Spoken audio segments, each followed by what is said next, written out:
All right, this is day one of 2026, and we're going to do a polar plunge here in Massachusetts, right by Cape Cod. And then in like a week, I'm going to go back to California and I'm going to do one there.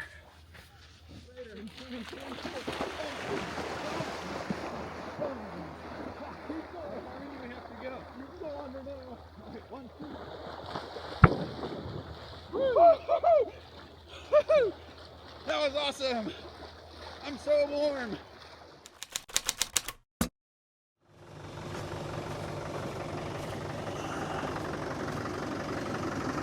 It's time for another Dirt Daily.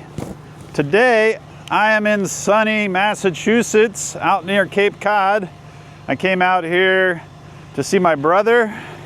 He's back there. There's also a truck back there that I'm going to haul back to California for my buddy Bob. But first, this episode is presented by onX Off-Road. onX Off-Road's an app. You can put it on your telephone and help you find off-road trails. Today, I'm going to find the trail heading west because as much as I love my brother and my family and the East Coast and all my friends, I'm tired of this cold, wet stuff, and it's time to go back to sunny Southern California and play with trucks. So, let's go for a little adventure and see if we can get this Land Rover back to California in one piece and maybe have some adventures along the way.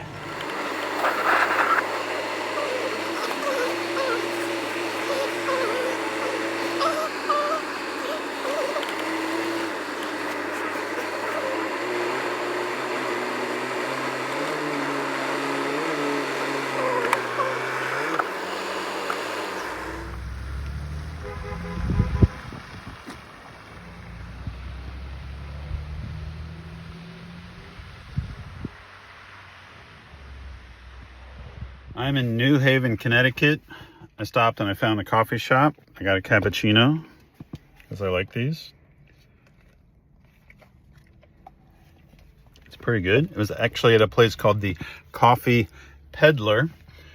They do not have parking in a town like this for a guy with a 1-ton diesel truck and a trailer with a Land Rover on it. So I had to basically park illegal in front of a fire hydrant right in front of the coffee shop, run inside, order my coffee, and then run back out. And then as I was getting in the truck, a car rolled up and a guy yelled, "Hey, you like to party?" And I was like, "What?" And I looked over and he said, "Do you like to party? I got free samples." And there was a woman in the passenger seat. So I don't know if it was like he was offering her as the free sample or drugs or maybe like party supplies, like balloons and streamers. But I basically was like, I don't like to party. Thanks. Have a great day. Happy New Year. But I do like to party. So I kind of lied to this guy. If I had set the 2026 New Year's resolution to not lie to strangers, I would have already broken it. But I don't really know that we were on the same page. I don't know what he was selling or giving away. He wasn't selling anything. He said he had free samples. Look at this sweet little regular cab Toyota truck. That thing's awesome. Can you see how cambered out this Honda is? This Honda Element? Like, I'm wondering if he's hauling like a ton of bricks in the back of this Honda. It's gotta be on the bump stops. And there's a McLaren. Like, somebody just drove their McLaren up to the Cape Cod and now they're driving back to New York City in it. That's cool. I like that. This is kind of cool. Look at this bridge. See if I can get a picture of it without running over somebody. I don't know what bridge it is or where we're going, but we're crossing some big lake of water.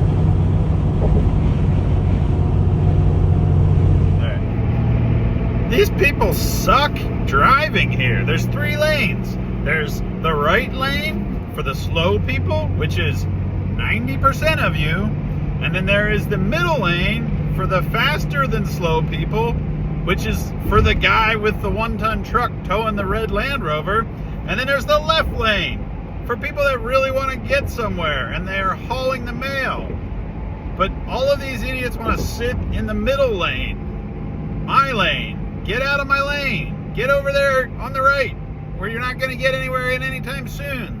And then when you have to merge, nobody can figure that out. It's like they've never driven before, and they all just slam on the brakes. Get me out of this New England area. I'm in New Jersey now. I'm hoping that people figure it out here. But gosh.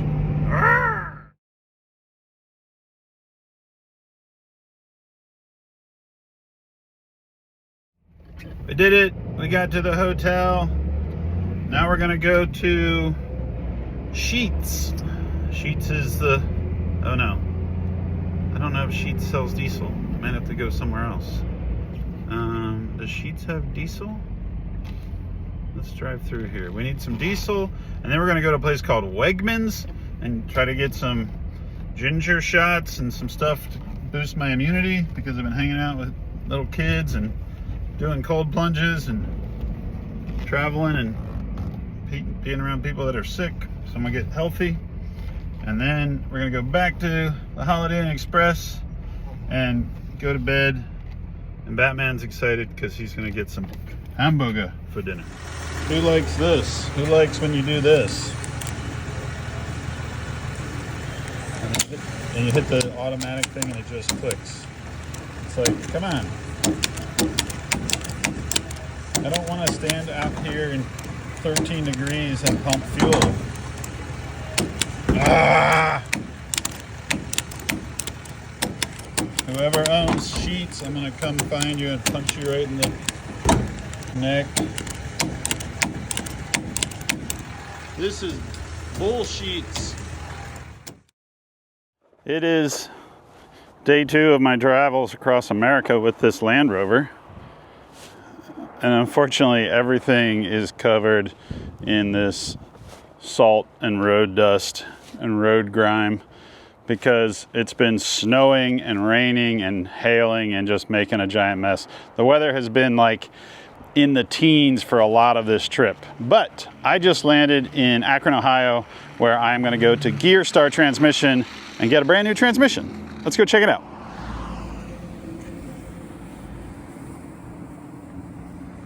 I am in Akron, Ohio at Gearstar Transmissions. I've worked with Gearstar in the past. In fact, my summer camp Jeep has a Gearstar 4L80 in it, and I'm here with Ryan Steele. Ryan is shop manager, sales manager, and we're gonna have a quick little tour. We're gonna pick up a transmission. I actually brought a bunch of core transmissions out that I'm gonna give these guys that they can use for future builds. So, Ryan, what do you guys do here? What all types of transmissions do you work on? And what's a normal day at Gearstar? Yeah, we do a little bit of everything. We do GM, Ford, Chrysler transmissions, 2-wheel drive, and obviously 4-wheel drive applications. Where we start is down here in our teardown area. Every transmission that we do, it's completely stripped down to a complete bare case. Every bushing, bearing, gasket seal, everything's completely removed. Once the case is then emptied, then we'll send it through our parts washer over here. And then it gets a lot of the dirt, grease, and grime and everything off. But then we go one step further and we media blast the entire case. So we do this for 2 reasons. We want to get it down to a raw aluminum finish. We do a full inspection of the case to make sure there's no cracks, defects, or anything like that. And it also gives us a very good starting point to apply a fresh coat of paint to it. We use a stainless steel finish paint. It's not something that's going to stand out or anything like that, but it resembles a very clean, natural aluminum finish. All of our media blasting and painting all happens down here. And as you'll see throughout our shop, we've got about a half a dozen lathes. In 2022, we acquired Yank Performance Converters. Okay. We moved their entire production facility from Reno, Nevada to our shop here in Akron. One thing that we do, every single torque converter on the pump and the turbine, every fin is fully furnace brazed. So there's no flex, no give, or anything like that in these fins. And we're able to build these for 2,000 wheel horsepower applications and not have an issue with it. The cool thing with this is every transmission is able to use this style converter. So if it's a 4L80, if it's a 700, if it's a Ford 470, We'll take this hub, we'll machine it off, and then we have one-piece chromoly hubs that I'll show you here in a little bit. And then depending on what transmission and what hubs we put on, we're able to dial and install from 1,300 stall for like diesel applications all the way to 5,000 plus for full track applications. So do you paint them before you build them? We do. And yes. These that are on the shelf getting torn down over here and getting sandblasted, yep. Are those all sold already, or are they just like you stock them so that you're ready in case an order comes in? Or a little bit of both? A little bit of both, yep. So this case has all been painted. It's ready for assembly. So it's already been checked, and our builder will come down and he'll grab the case, and then they'll actually wash the case again by hand and start getting it prepped. How often are these transmission cases junk? I would say we probably go through 3 transmissions to get like a good set to be able to build. Oh, really? Yeah, so it's pretty common. It is, yeah. I mean, a lot of it depends on where they've been stored, and when we're dealing with 60-year-old turbo 350s, who knows how they've been stored or where they've been stored, inside, outside, or anything else. So. Yeah. Dirt covers a lot of cracks and defects for sure, but that's part of our process. Is we find those defects and we make sure that we send out the best unit we possibly can. That's awesome. Yeah, I can imagine, because the newest transmissions that you're building, are they 6 speeds or are they? No, we actually do 8 speeds. We're actually working on some 10-speed stuff as well right now. Okay. Mm-hmm. So you're working with newer stuff, but you're also like, there's lots of guys that still want an old school turbo 350 or Absolutely. turbo 400. You're always going to have the guys that I don't want any computers, and they've got an LS engine with a carburetor on it, and they're going backwards with it, but it works. We accommodate to those people. Yeah. Cool.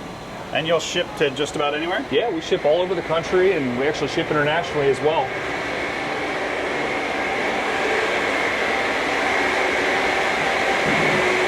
What's up, Jay? So this is our builders area. We have 5 builders. Each guy specializes in about 4 to 5 types of transmissions. Okay. Once the case comes up, like I mentioned, they'll actually wash it again by hand in one of the wash tanks, and then they'll start prepping it for assembly. When they're building the transmission, they'll have an entire spec sheet of what the customer's vehicle is. So it's not something that is just off the line, hey, we're shipping it out and it's a stock unit. Not the case. We are custom building each transmission for each customer's application, tailoring the valve body recalibration, what frictions are going into it. Everything like that is all done by one of our 5 builders. Because we don't have an assembly line, every builder then stamps the serial number of the transmission as well as their initials on every single case. So if you have any questions about your transmission, you can always call our tech line. We can see who built it. We can get you in touch with your builder, and literally they know the transmission inside and out, so they are the guys to ask for it. Once the transmission's done, then it goes on the racks. It's either waiting for a torque converter or it's waiting for time on our dyno. And we have 3 transmission dynos. We have 2 electric dynos, and we have a gas dyno. All of our electronically transmissions all get ran on the electric dynos. We put 100 miles on it before it leaves our shop. Typically takes us about an hour and a half to 2 hours to test each unit. Once it goes through, it's doing upshifts, downshifts, checking all the solenoids, doing a stall test. And just like a car, we have custom parameters that are set for each transmission. So if anything exceeds those parameters, it's going to throw a fail code. So are those parameters kind of based on like what I told you I was building, or what you just say, these are the benchmarks for a 4L80? These are our benchmarks for a 4L80, right? So as far as what you're doing with anybody's vehicle, we're tailoring the build of the transmission around that. Okay. But functionality tests, we have our benchmarks that we have set, and it's got to meet those benchmarks to be able to pass the dyno. If anything happens in between that 100 mile test, and then we have to roll the transmission over or anything else, we don't just allot that hour and a half to 2 hours. If it gets rolled over or comes off, it goes through that entire process again. So we're very thorough when we're testing our transmissions for sure. We have a gas dyno. We can sneak all the way over here. What's up, Larry? How you doing? Great. There's nothing on it right now, but we test all of our hydraulically controlled units on here. Our 700 R4s, our Turbo 400s, 350s, AMDs, even our 200 4Rs. Just like our just like the electric dynos, they're very important to be able to test each unit, but it's a lot more involved because one person's manually operating the throttle, monitoring the gauges, and they don't have a computer to where we can select the program and let it do its thing. Yeah. So we've got two very skilled dyno technicians that are very good about testing the transmissions, knowing what they're looking for, how the transmission is shifting and feels and everything else. So just one more step that we have in the whole operation for sure. It's very loud in here. It is. It is very loud. Yes. We'll go up to the converter area. It's a little quieter up there.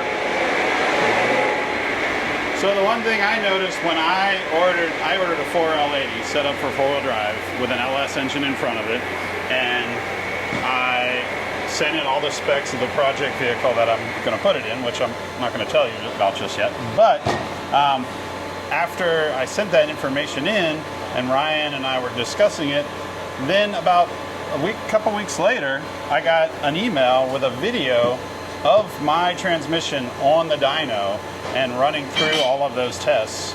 And that's something you do for all of your customers? Every single customer gets a custom dyno video of their transmission. So they can actually see that it is working, how it has been shifted, how it's been used, and then they have proof that it didn't just get thrown together and put in a crate and shipped out. It's like an actual dyno test for everybody. That would be a great time to put that clip in. Oh yeah. We'll drop that in right here and you can see what I'm actually talking about. Number 96380 for L80, level 3. This is an operational test of the transmission. We have already performed an endurance test, putting over 100 miles on the unit. Coming over here to our display, you'll be able to see gear ratio, line pressure, cooler flow, and cooler pressure. We are now in 3rd gear.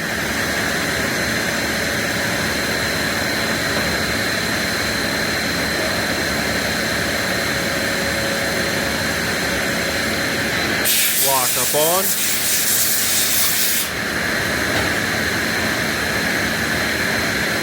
Lock up off.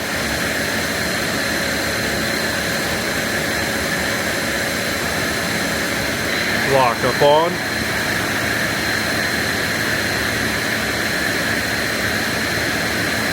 Lock up off.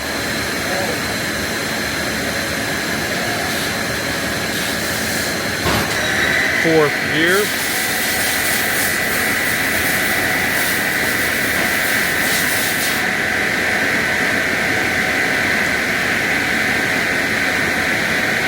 Lock up on.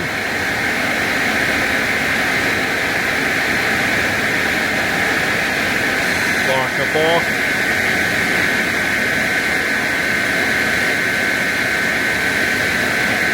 Lock up on.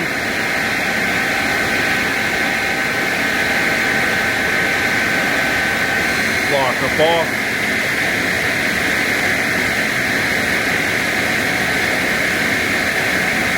This has been another incredible transmission by Gearstar Performance. We'd love to thank Fred Williams for being a customer of Gearstar. So this is our converter assembly area.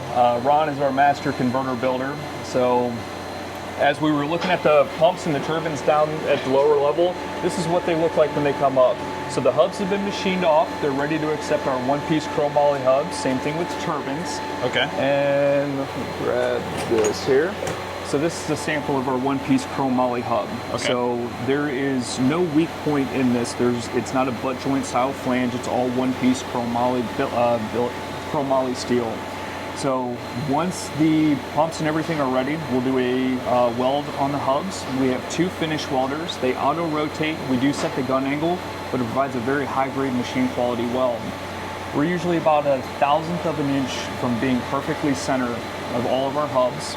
And then once the hubs are welded, Ron will do a final stack up of the converter to make sure it's within that manufacturer spec height. When we're doing that, if customers are in racing applications and they're running mid plates, right? Instead of running the shims in between, we can actually add height to the converter at this point, or we can remove height depending on what the customer's application is. So once everything's been welded, we'll do a final weld of the converter, and then we'll actually pressurize the converter. We put about 100 psi of air in the converter, submerge it in water, make sure there's no leaks around any of the welds. And then we'll actually balance the converter here. And then once it's balanced, then we'll get it down and ready for paint. Now, I mentioned that we are custom building the transmissions, right? Yeah. We also custom build the torque converters, not just on, oh, I need this stall speed, right? There's more than that to it. We bond all of our own frictions in-house. Okay. So we do single disc and multi-disc converters. So depending on how aggressive the lockup needs to be, there's different friction material that we're able to use depending on what the customer's doing with the application.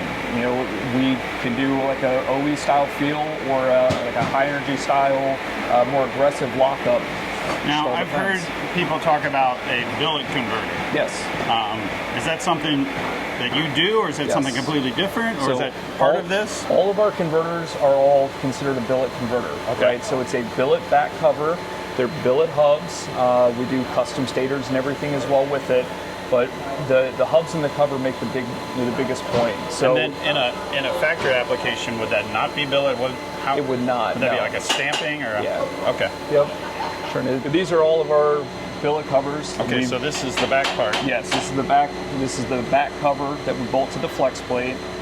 We have our own custom designs on all of our covers for our transmissions, and again, depending on single disc or multi-disc converters.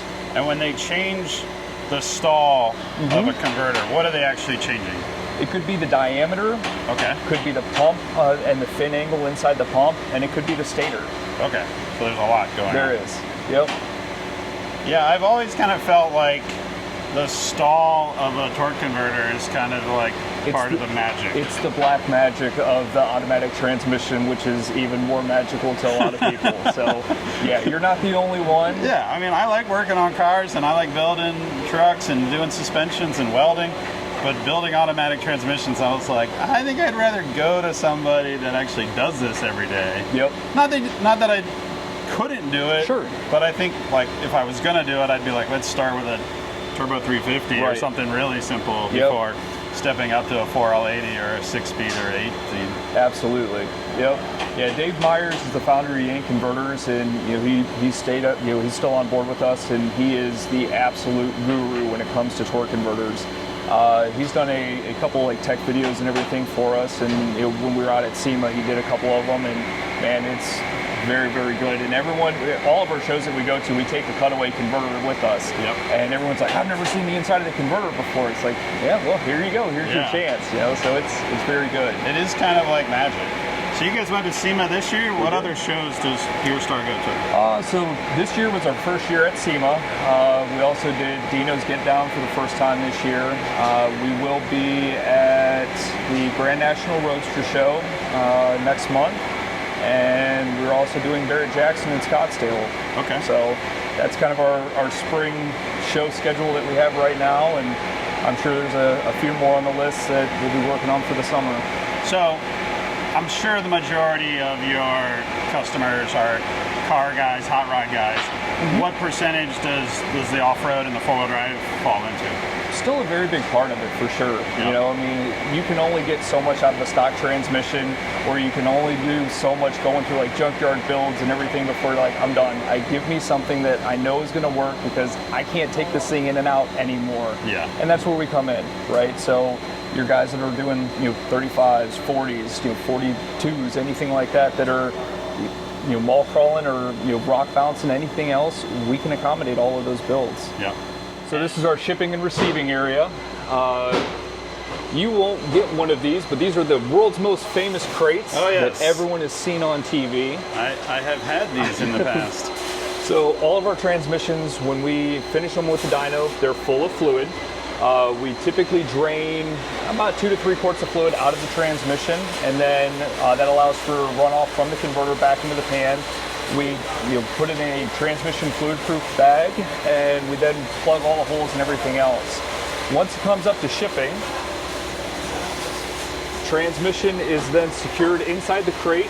You've got 2x4s that are holding it in place. It's not going to move or anything else. The converter is actually locked in place, which is awesome.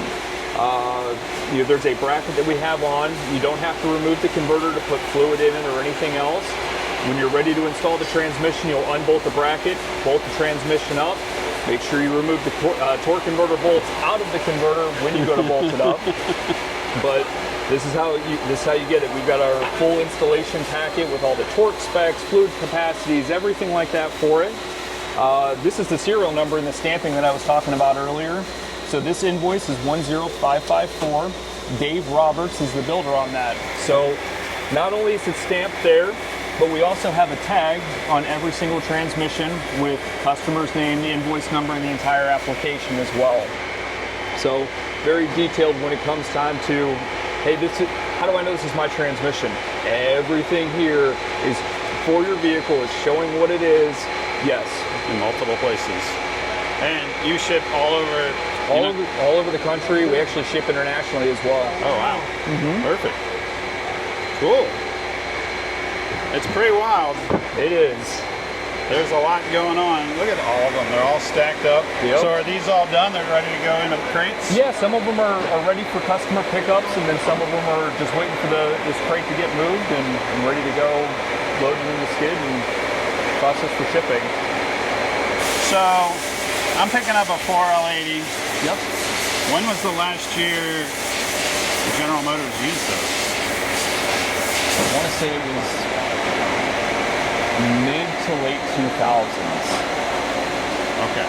So it's been a while. It's kind of an old transmission already. It is, but it's so tried and true. Yeah. With the amount of hardened parts and billet parts that are out there for it. You're getting a 400 with an overdrive, right? There's still guys that are running the 400s, but when they open up and see, oh man, I really need to drive this thing on the street and I want to have lower RPMs. Yeah, 4L80 is the easy swap for it. Have you messed with the ZF that's in the Jeep Wranglers, the new Jeeps? A little bit. That 8-speed, 8 HP. It's something that we're working on as well. That's a really cool transmission. Like that transmission really opened up that Wrangler. For sure. And it's used by so many different vehicles. It is. And it seems like there's behind diesels, they're behind V8s, they're behind V6s, they're in Rolls Royces, they're in Wranglers, they're in all these different applications. The only issue is with a lot of the, I'm going to say quote unquote exotic transmissions, right, is the standalone controllers or anything else, getting them to work into a swap application. Oh, yeah. So, unless you're buying a complete turnkey wrecked vehicle and driveline package, being able to just buy a transmission and put it in and say, oh, now I need a computer. Yeah. What do you do? Right? And that's part of the reason why we haven't really released anything for the 8 HPs or even the 10 speeds. Yeah. It's up until recently, US Shift was the only one that came out with a Ford 10-speed controller. Okay. So it's like, we're going to hang tight. We don't want to be the guinea pigs. I know you guys don't want to be the guinea pigs, right? So we will test it here, make sure it's working the way that we want it to before we're going to release anything. So Gearstar does the hard parts. What companies do you recommend for like the controllers for these electronic control transmissions? We work with US Shift. We've been working with US Shift for a little over 4 years now. Okay. It's a fantastic product for 4L80, 4L60, 65, as well as 6R80.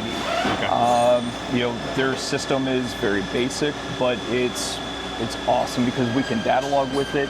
You can contact us. We can email you back and forth with tune file updates and everything as well. It does have to be mounted inside the vehicle, but it's got a little digital display and everything on it. It's a slick unit. And it's kind of tried and true, and it's a controller that knows your transmissions. So since we started working with them, we've actually worked, and they will ship any of the controllers for our transmissions with a custom Gearstar tune on it. Oh, nice. So, if a customer's purchased a transmission, they don't have a controller, and it's one of ours, you can call US Ship and say, hey, I've got this Gearstar transmission, and I need X, Y, and Z controller. Like, okay, cool. We'll load it with the Gearstar tune file for you. Awesome. So, that's great. It is. Oh, look, that's me. So this is the bracket that I was talking about that Yep. holds the converter in. Like I mentioned, make sure you remove the converter bolts before you bolt up the bell housing.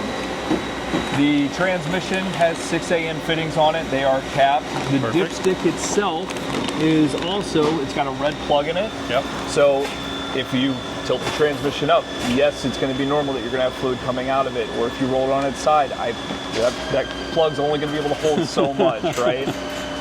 So with the fluid that we drain out, we actually do provide the additional fluid as well for you in bottles inside the crate. So with the 4L80s, we drain about 4 to 5 quarts out, so we provide the additional fluid for you guys. Okay. Is there a dipstick that you recommend, or is it kind of whatever?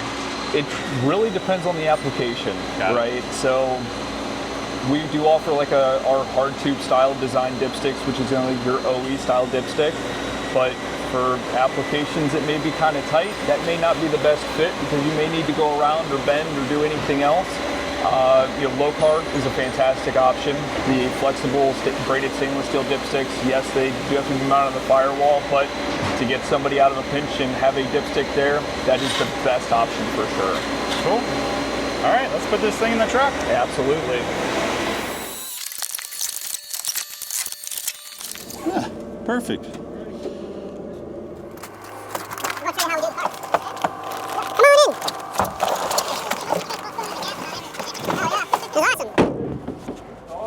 Thanks, guys. No problem.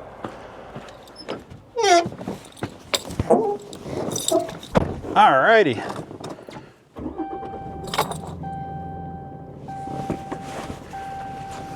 That was awesome. Gearstar gave us the tour. And you might think that just because I'm driving across America and I'm picking up a transmission that they're giving me a tour, shooting a video, putting it on YouTube. But if you buy an automatic transmission from Gearstar and you want to come to Akron, Ohio and see how they build it, talk to the builders, get the tour, they'll do this tour for anybody. Or if you're in the area, because there's a huge Summit Racing store right down the road, and you want to come look at this place and talk to them, and maybe you're thinking about a transmission, swing on by, get a hold of them. Ryan is their sales manager. Talk to him. You can get in, you can meet the guys. They all seem like awesome dudes and really competent at what they're doing. And you can come in and check out how they build automatic transmissions here in Akron, Ohio, and maybe order one and take one home. All right, let's get back on the road and see what's next on our adventure across America. I really want to wash my truck. It is filthy. Last night I stayed in Terre Haute. Terre Haute. Terre Haute. I don't know if that means hot dirt. The Dodge is covered in salt spray and road grime. Bob, I'm sorry about your Land Rover because it's also covered in all this garbage. My friends back east are like, oh, the trucks rust out here. It's not that trucks are rusting out, it's that you guys are putting all this junk on the roads. But I get it. Better safe than sorry, but I'm sorry, Bob, that your truck had to get sprayed in that. I'm sorry that my truck did too. So, but we're only in Indiana, and I don't know if we're gonna hit more of this mess in Colorado. So I wanted to wash it off, but I think I'm just gonna grab a coffee, start trucking, see where we end up tonight. I was headed for coffee, and I saw this truck for sale at a car dealership, and I had to stop because this is what I consider the perfect old man truck these days. I've run into multiple old guys, not old like 90s, I'm talking old like 70s, 60s, 70s. They still have lots of stuff to do, but they're not interested in a big lifted tow rig or 4x4. They just want like a truck to do truck stuff. And this is the truck that I've seen more guys in that age group drive. First gen Tundra regular cab long bed, 2-wheel drive.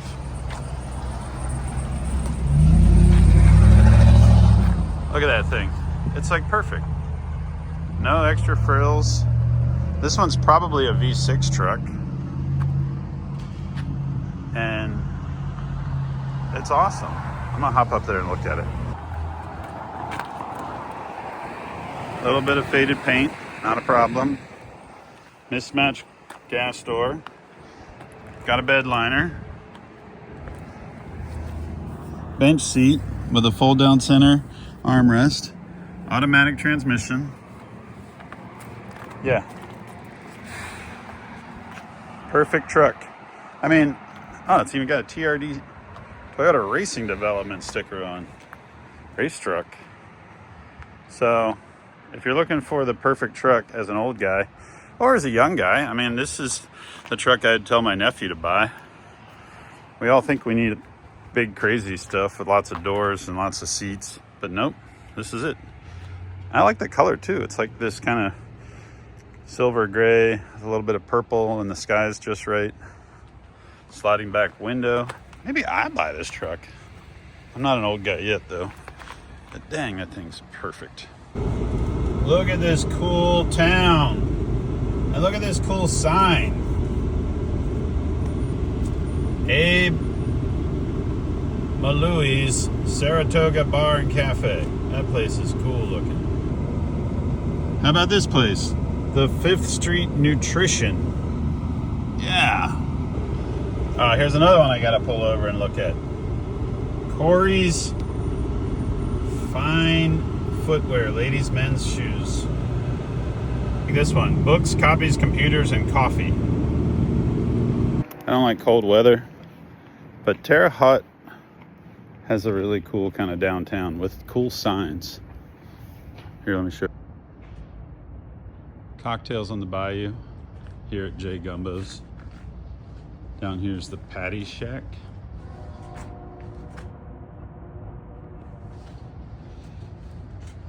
Chava's Mexican Grill. It's got all these cool buildings.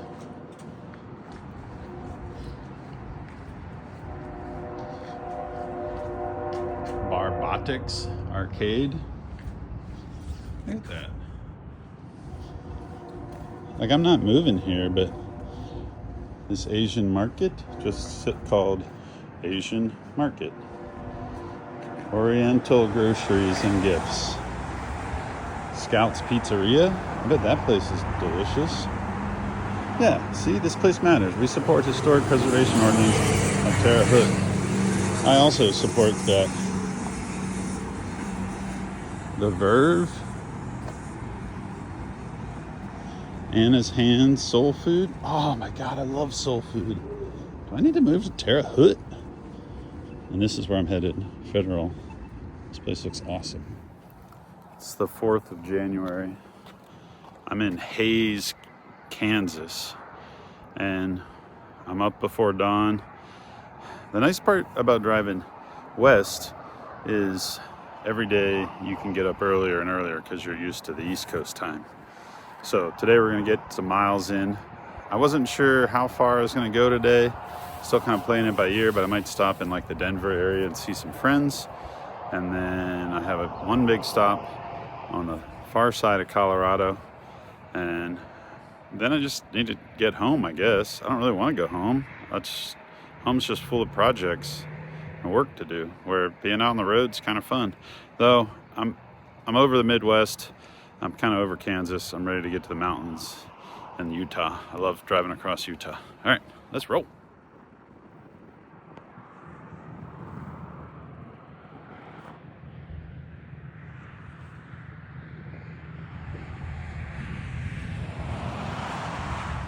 Check out this hotel. This is, I don't even know what it's called. It's called the Block. It's got a shower, and then it's like it's like a shipping container. It's built like a shipping container. There's a kitchen, sofa, dog, television,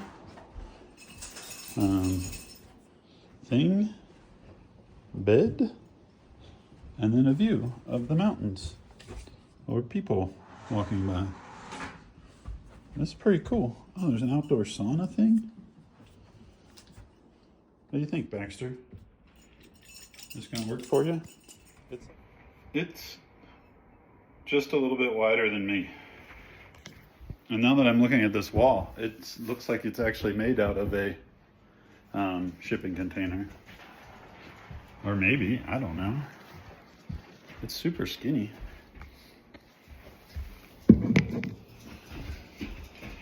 Like, I'm touching one wall and I'm maybe a foot from the other wall.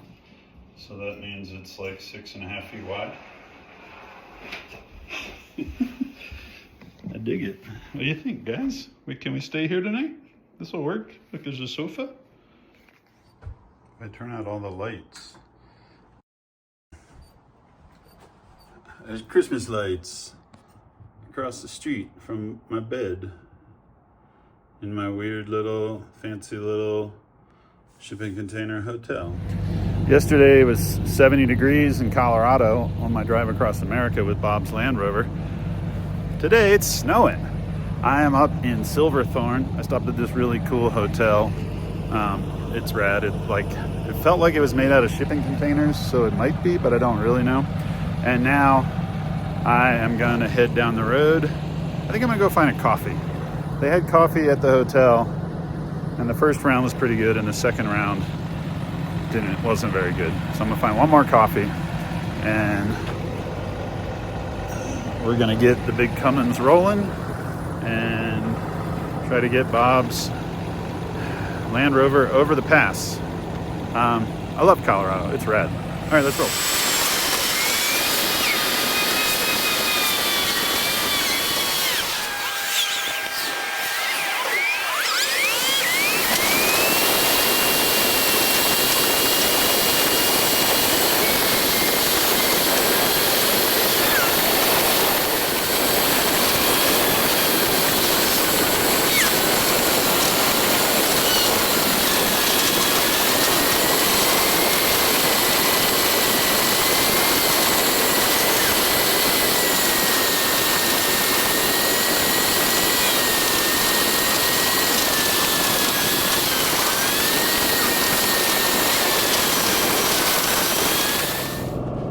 I am in Rifle, Colorado, because today I'm going to stop at Off-Road Design. Off-Road Design is a company that is known for making parts for GM trucks. Mostly they started out as Chevy square body guys, but they also do some transfer case stuff. They were big in the 203, 205 doubler, and now they have a Magnum 205. And I picked up a couple 205 transfer cases when I was in Pennsylvania. Look what I got. Heavy chunks of iron I probably don't really need. Yeah, I went and saw our friends at Quigley, and Quigley used to put 205 transfer cases in vans. They no longer do that, but they had a bunch of old 205s sitting around, and the guys at Quigley go on the Unreal adventure, as well as Stephen Watson and his family from Off-Road Design. So I decided I would load up the 205s from Quigley and haul them out here. It was on my way. I get to stop and see my buddy Steven, and we get to explore what Off-Road Design does. So I've got a few heavy transfer cases in the bed of the truck, and we're gonna unload those here in a minute and check out the Off-Road Design shop. It's been a while since I've been here, and they're always great people. They're always working on cool stuff. So let's go see what's going on at Off-Road Design.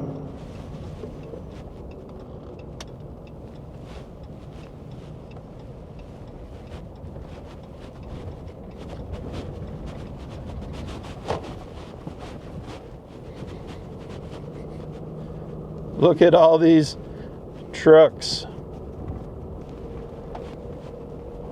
Looks like they have quite a few spare parts out here.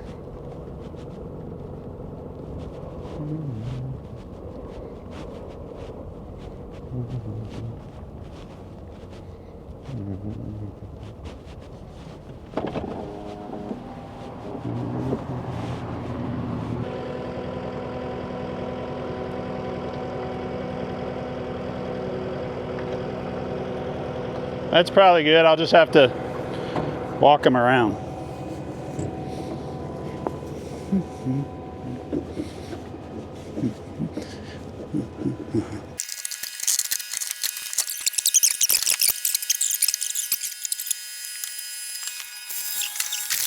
We are at Off-Road Design. This is Stephen Watson. Stephen and I already unloaded these 205s that I brought from Pennsylvania. And Off-Road Design, what was your first product? Sway bar disconnects. For Blazers. For Blazer, for square body stuff. Yep. And then when did you start doing 203, 205 adapters? So pretty early. I think that the first doubler I took on a test drive Memorial Day of '98, Okay. and mine was part of a batch. I think some other guys out of that batch I'd sold pieces to. I think some of them drove theirs a little bit sooner, but basically beginning of '98 was the first doubler, and then things moved so fast. You know, anything in gear reduction was moving super fast then. We had the Gen 1 doubler, which was a multi-piece adapter, still used a factory adapter as part of the system, so they kind of sucked, but they were way better than nothing. Yeah. And within a couple of years, we went to the Gen 2 doubler, and this is where terminology-wise, doubler gets thrown around a lot because of double transfer case systems. Well, in this case, we used the word doubler because it was actually a 2-to-1 gear. Oh, so okay. literally doubled your gear. So that gets a little bit confusing, but all that early stuff was 203 reduction boxes. So they were modular. You could separate the back of the 203 transfer case, kind of like Toyota stuff, and have a standalone gearbox. So the Gen 2 doubler we went to, which we're actually still building basically the same thing now, it turned into a one-piece adapter that bolted to the 203 box on one side and the 205 on the other. So everything was super compact. It got stronger because the shaft arrangement went to all 32 spline. Rotations were kind of set, but that was pretty cool stuff for 10 years or so, something like that. So if you don't understand, the way these work is the 203 transfer case had a reduction box in the front that would give you low range, and then it had a four-wheel drive box in the back. And they would remove that four-wheel drive box and just take the reduction off the 203 and put it in front of the 205, because the 205 has a 1.9. Yeah, 196. It's basically 2-to-1. So it's not very low. And when you want to go rock crawling in your K5 Blazer, and you see the Toyota guys creepy crawling, and you see the Jeep guys, well, they're probably popping wheelies and everything. Right. Yeah, back then, if you didn't have a Granny 4-speed with, I don't know, what was the Jeep thing in the late 90s? Granny 4-speed and a... You would have a 300, Dana 300. Right. I guess you could have low gears in a 300. I think low gears were fledgling, Yeah. but maybe available. So Steven was one of the guys that helped put together this 203, 205 adapter and doubler, and then eventually those became harder and harder to find, and you wanted to make something better. Yeah, so the problems that we ran into is the 203 reduction box is pretty big. Okay. It's big spur gears, which are super cool, super strong, but it's fairly bulky. It's hard to adapt to a lot of transmissions. Okay. And it isn't easily rotatable. Like that whole system isn't something you can put in and rotate like people want to do with all the stuff out of the Jeep world. Right. They want a flatter belly, or they want to tuck everything up, and for the 203, 205 was kind of set. Yeah, it's pretty set. Because the 203, the nice thing about it is it's native on a bunch of the transmissions that everybody was using. The GM transmission. While GM, Ford, and Dodge. Yep. So, but it had to stay on its same rotation because it's bolted to the factory adapter. Got it. And then the 205's behind it. So it's good, but we fixed a bunch of things with basically a much smaller gearbox. So this thing has a bunch of rotation holes in the front of it, so you can clock the whole thing to set your ground clearance where you want it. It's, to give you a kind of a visual, the 203 reduction box had gears arranged like this, big spur gears in there. So it was a really tall reduction box. With this setup, it actually technically goes like this, but planets go concentric. So the whole box is this big around. And being an aluminum box, it's also a lot lighter. So compared to a doubler, we're chopping like 70 pounds. Oh, wow. Something like that off of the entire weight of the package. So this is the Magnum 205, and what it still uses a 205 transfer case. Can you use other transfer cases behind it? No, because the magic of it is the big fat shaft that is specific to a 205. Okay. So this is what they are offering now. You can still do the 203, but this has so many more options. I run one of these in my summer camp Jeep, and it's great. You have 2-to-1 low range. Well, just give me all the ratios. Yeah, so you've got a 1-to-1 high gear. Yep. Your 2-to-1 low gear, which is the 205 by itself. the 272 low gear of this box by itself, and then a 533 combined. Yeah. And the cool thing about all of that is that you can use all of those however you want to, because of the size of the intermediate shaft. Like in normal multi-piece transfer case systems, this is the weak point between them, and that's a 1 3/4 34 spline. I mean, it's massive. So an old style, if you had the front in low and you didn't have the rear in low, you're putting a lot of stress on that intermediate shaft. Right. But Yep. this is so beefy, you can run the front, this part in 272, or you can run the rear in 2-to-1, or you can multiply it all together. yeah, you can run any gear you want, and it doesn't care. Yeah. And that's the beauty of it. This is why it's called the Magnum. Yeah. Is because of the fat shaft. Tongue in cheek. It's a family show. It's large. Yeah, all right, good point. All right, so what we're going to do today is we're going to kind of go over some of the pieces to this, put it together roughly, and show you guys what goes in the Magnum 205. So if you have a full-size truck or a Jeep or whatever you want to build to go rock crawling, and you're trying to come up with a transfer case solution that offers you a variety of gears and a lot of strength, you should have this on your radar. Yeah. All right. So we should show spur gears and planet gears. Okay. All right. So this is just kind of a demonstration of different types of gearing, essentially how you lay the gears out different. So this is a cluster gear out of a 205. So it has 2 gears on it.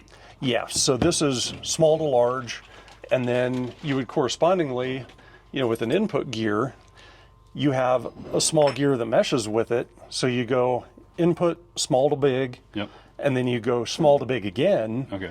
So that gives you your low range ratio. Got it. Is the ratio of these teeth to those teeth and those teeth to the output teeth. So for every rotation of the input gear, it only does a portion of the rotation. So if you think about it mathematically, or basically, if you think about the engine, the power it has to turn that once, that is only going into like a third of turning this. And then that, again, it multiplies it. So it's multiplying all your torque. Yeah, so that's where your gear reduction comes from. And this is a spur gear system. So it's actually laid out in gears. There's a shaft center here, a shaft center here. These gears mesh. That's what sets the size on everything. And then, in a transfer case, you've got gear reduction coming this way, and that'll be one output. Then the similar gear goes on the other side, and that's your other output. And then when you were talking about the 203, it would have been like this, Yep. like an input that went down and then to a cluster gear and then went back up. Yeah. And so that was all the space that you had to deal with. Yeah. And so the 203 is cool, interesting at least, because it had a spur gear reduction box, but then it used a chain drive for the rest of the case. Yeah. And in a 205, you have the reduction and the drive are all put together in there because, this would be like your front output. And so your gear driving all the outputs. No And- chain in 205. Correct. No chains. Not that chains are bad, but I think we've No. always said gears are pretty beefy. Well, and especially in older stuff, if you're getting into newer cases, they start getting pretty beefy. Not spur gear kind of beefy, or at least not as long-term reliable. yeah. But they get better. But once again, 90s and 2000s stuff that most of the time you're scrounging in the junkyard to use, or things that have the capability, because in a chain drive case, you can't do front wheel drive only. Ah, yes. Is there anything that's gear only transfer case these days, or is everything? I think every Jeep. is. Everything new is essentially basically kind of the same thing. It's a planet reduction and a chain drive. Yep. Okay. Yep. So let's see, we need to get more pieces. So what is this? So this is a planetary gear reduction setup, which is really common in modern transfer cases. You see this in automatic transmissions. They use planetary drives and a lot of heavy-duty axles. Okay. So the gearing concept is super common for lots of different drive systems. But the cool thing about it is that it's all concentric. So you don't have stuff that's stacked up for these gears to mesh. They're all run in line, which makes everything compact. Smaller package. It doesn't hang down as much. Yep, exactly. Much smaller, and possibility of getting a lot more gear reduction because now all of your teeth count is all spread out over the 6-pinion setup. So in this system, this is the input gear transmission shaft drives. Well, it drives that guy that's actually... And then this has gears inside of it. This is the... Yeah, that's the ring gear. This is the ring gear. This is the sun gear. And then these are the planetary gears. And so this actually goes... See if we can get this to mesh together. So you can see this whole thing spins and the pieces spin at different speeds. So what we do is just lock the output shaft either to the planets or to the input, and that's what creates your gear reduction. So when it's locked to the input, that's 1-to-1. Yep. When it's locked to the planet, it's 272 to 1. And it's hard to see when we're just looking at it this way, but the input's spinning way faster than the output, which is what gives you gear reduction. Right. So that's the basics of how all of this goes together and how it works.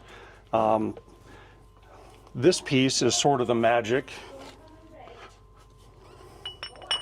So this is actually the input of the 205. Okay, so this part is in the Magnum. Yep, so this part's going to go in the Magnum. So this would kind of sit like this. Yeah, let me find... Nice. We need a clutch ring. Another part. Oh.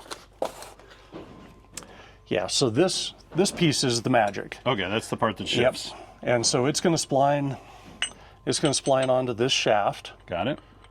In theory. Yep. So it slides back and forth. You actually actuate it with a shift fork in our system. Just mounted on the top of the... Yep, that's on the top of the Magnum box. And so it'll slide forward and lock this shaft to the output shaft to the input. So that's your high gear. And then when it slides back, it locks into the... Then it locks into the backside of the planet. Got it. And so this is what actually moves and makes everything happen in there. And again, it's a concentric thing, so it's all pretty compact. Yeah.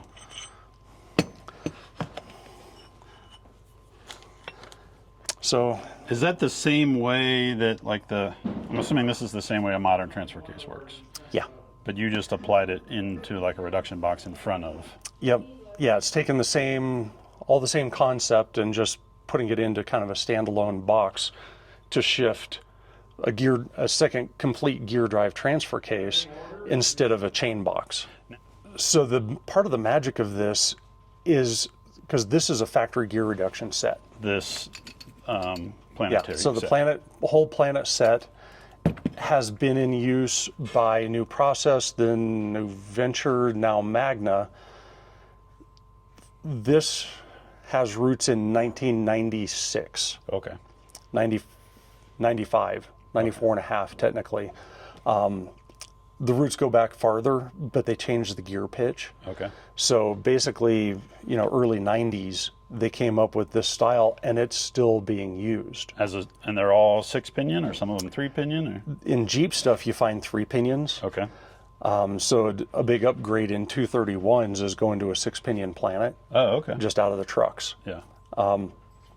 So the cool thing about that is it gives us a bunch of different input gears.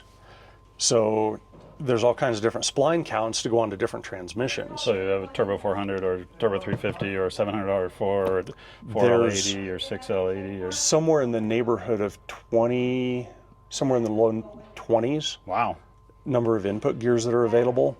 23 splines for Jeep stuff, Ford 31 and 34 and 29s, and I mean, it's all over the place. And they're not all like higher numbers, a larger... No. Because sometimes it'll be like, oh, well, that's a 27, but it's a big 27 or whatever. Right. Well, the 29 is the big diesel stuff. Yeah. And it's a smaller spline count than a 32, but it's a bigger shaft.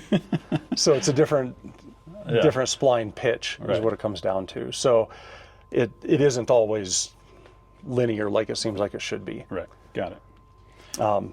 But that's the magic of using that planet set. Okay. And apparently it's super beefy because, I mean, we just know from experience we don't have any trouble with it. Yeah. And it's hard to find like any sort of a torque rating on it that is applicable to what we do. Yeah. Because a lot of what you find from the OE world is they're looking at what it will take for some ungodly number of miles. Yeah. Yeah, in more continuous use than Shock what we're load. looking for is like just a one-time shock load kind of thing for what's going to break it. But practically speaking, these don't break ever in anything. And at this point, that same gear set is in all the new trucks with 1,000+ foot-pounds of torque, in tow rigs with, I mean, you can hook a 35,000-pound gooseneck behind these things Yeah. and put it in low gear And it's not. they're not and blowing use up. it, and they don't blow up. Yeah. So it's all super robust parts. Yeah. And It seems like the transfer case failures that you see these days are like they wear the inside of the T cases on certain years. yeah, there will be, like the pump rub thing from the Chevys. Yeah. They had, the little spring steel clips in there that wore through, and then the pump wears a hole in the housing. Right. But it's You not know, it's- this stuff failing. It's non-intuitive little oddball things that come apart. But yeah, these are ridiculously robust. Cool. And then you guys make your own housing. Yeah, so basically we've got the front housing here. It goes together as a two-piece unit because this bolts onto the front of the 205, Yep. and then this bolts to it. Yep. And that's what basically makes it so you can install everything. But then you have different versions of this because there's different bolt patterns on the 205s. Yeah, so we have a pretty big matrix of parts to make all this work. Yep. Because we'll do figure 8 bolt pattern for GM 205. And this is actually a common question. Well, what if I have a round pattern GM 205? Yeah. Because for a little trivia lesson for all of you guys, there in 85, GM went to a round bolt pattern on all of their 205s. Got it. Which was, they were only in K30s, so it wasn't enormous numbers of them, but there's a pretty good number of them out there. Well, what they did is, you can kind of see that this is a round face with the figure 8 below it. Yep. That's exactly what they put on the front of those 205 castings. Oh, okay. So the figure 8 outline is still on all of those housings. So Did it have both bolt patterns? the figure 8 bolt pattern wasn't drilled, but there are provisions there to put it on it. Okay, so they just didn't drill the case, They and just- they drilled it a different way. They just drilled the round pattern holes in it. So for the Magnum, if you have a round pattern case that you want to use, you just drill the figure 8 pattern in the front of it and bolt it on using the figure 8 holes. Got it. Because there's, like I say, there's a pretty good matrix of how these things go together. We've got 3 different barrels and 4 different backs Oh, okay. to mix and match this stuff Depending to on put what it together. transmission you want to run and what transfer case, if you run a Ford or Yep. GM or GM round pattern or whatever. Yeah, it's Ford front, and that's the thing. A lot of times we call this the adapter with benefits, because there's a lot of systems where if you wanted to put a 205 in by itself, you're going to have $1,000 in adapters to put this together. Yep. And if you're going to have $1,000 worth of adapters, well, I mean, it's still double the money, but you're ending up with the gear reduction in the middle. Yeah. So the Magnum makes a really good adapter for a lot of this, just because that front system is so universal, and then we can mate it to either 205. But that's important to know. So Magnums have been out for Since 2011-ish, 2012. Okay. So they've been out for a while. So if you come across a used Magnum 205, you have to make sure that it's going to work with the 205 that you're going to run or the transmission you're on. They're not just a universal. Not completely universal. The one thing there, the 205 side that's a pretty much absolute, because it's either on the left or the right. Yeah. You're not messing that up, and you don't get to change it. Yeah. So that's a pretty big deal as far as which 205 it is. Which is the Ford 205 is the driver's Is the front, driver's side, yep. and the Chevy and Dodge is all passenger. All passenger side. Yep. That'll help you. You'll be determining that based on either your transfer case that you come up with or the front axle that you're going to run. Yeah, front axle that you're going to run, yep. As far as the front goes, these bolt patterns index differently Okay. between the Jeep, Ford, Dodge rotation of the pattern and the Chevy rotation of this same bolt pattern. Got it. Because they're not symmetric. There's wide gaps and narrow gaps in here by just enough to make a difference. And it's possible on most adapters to like skip a hole and do a little bit of ovaling in the adapter. And like if you found a used Magnum that was a Ford front, Yep. and you had a GM transmission, you could probably oval a couple of holes and Make it work? Make it work. But And it's not like you're really rigging anything. I mean, it's everything that lines it all up stays concentric. You're really just clamping it together. Got it. So it's a totally viable way to do things. We just build different patterns because some adapters you can't do that. There's ribs in the way and stuff that messes it up. A lot of times you can. yeah. Moving on to fluid. Yeah. So this whole system in its OE home runs on ATF of various types. Yeah. Like when you go way back, it was like Dex 3, which is by today's standards pretty crappy ATF. Yeah. And they live fine. I have seen, with old, like Dex 3 ATF, I've seen some bearing life charts that show that gear oil gets you better bearing life compared to an ATF, but that's comparing to Dex 3. Okay. At this point, we essentially tell you to run really something slippery. I mean, when you get down to it, if you need to put oil in it, anything slippery is going to work. Yeah. But generally, we recommend a high-end ATF, Okay. a synthetic, a Dex 6 or, the Allison fluid is what we run in a lot of ours, something along those lines. And basically, just because the vent system works a little bit better with oil that can drain back down the hose easier. Got it.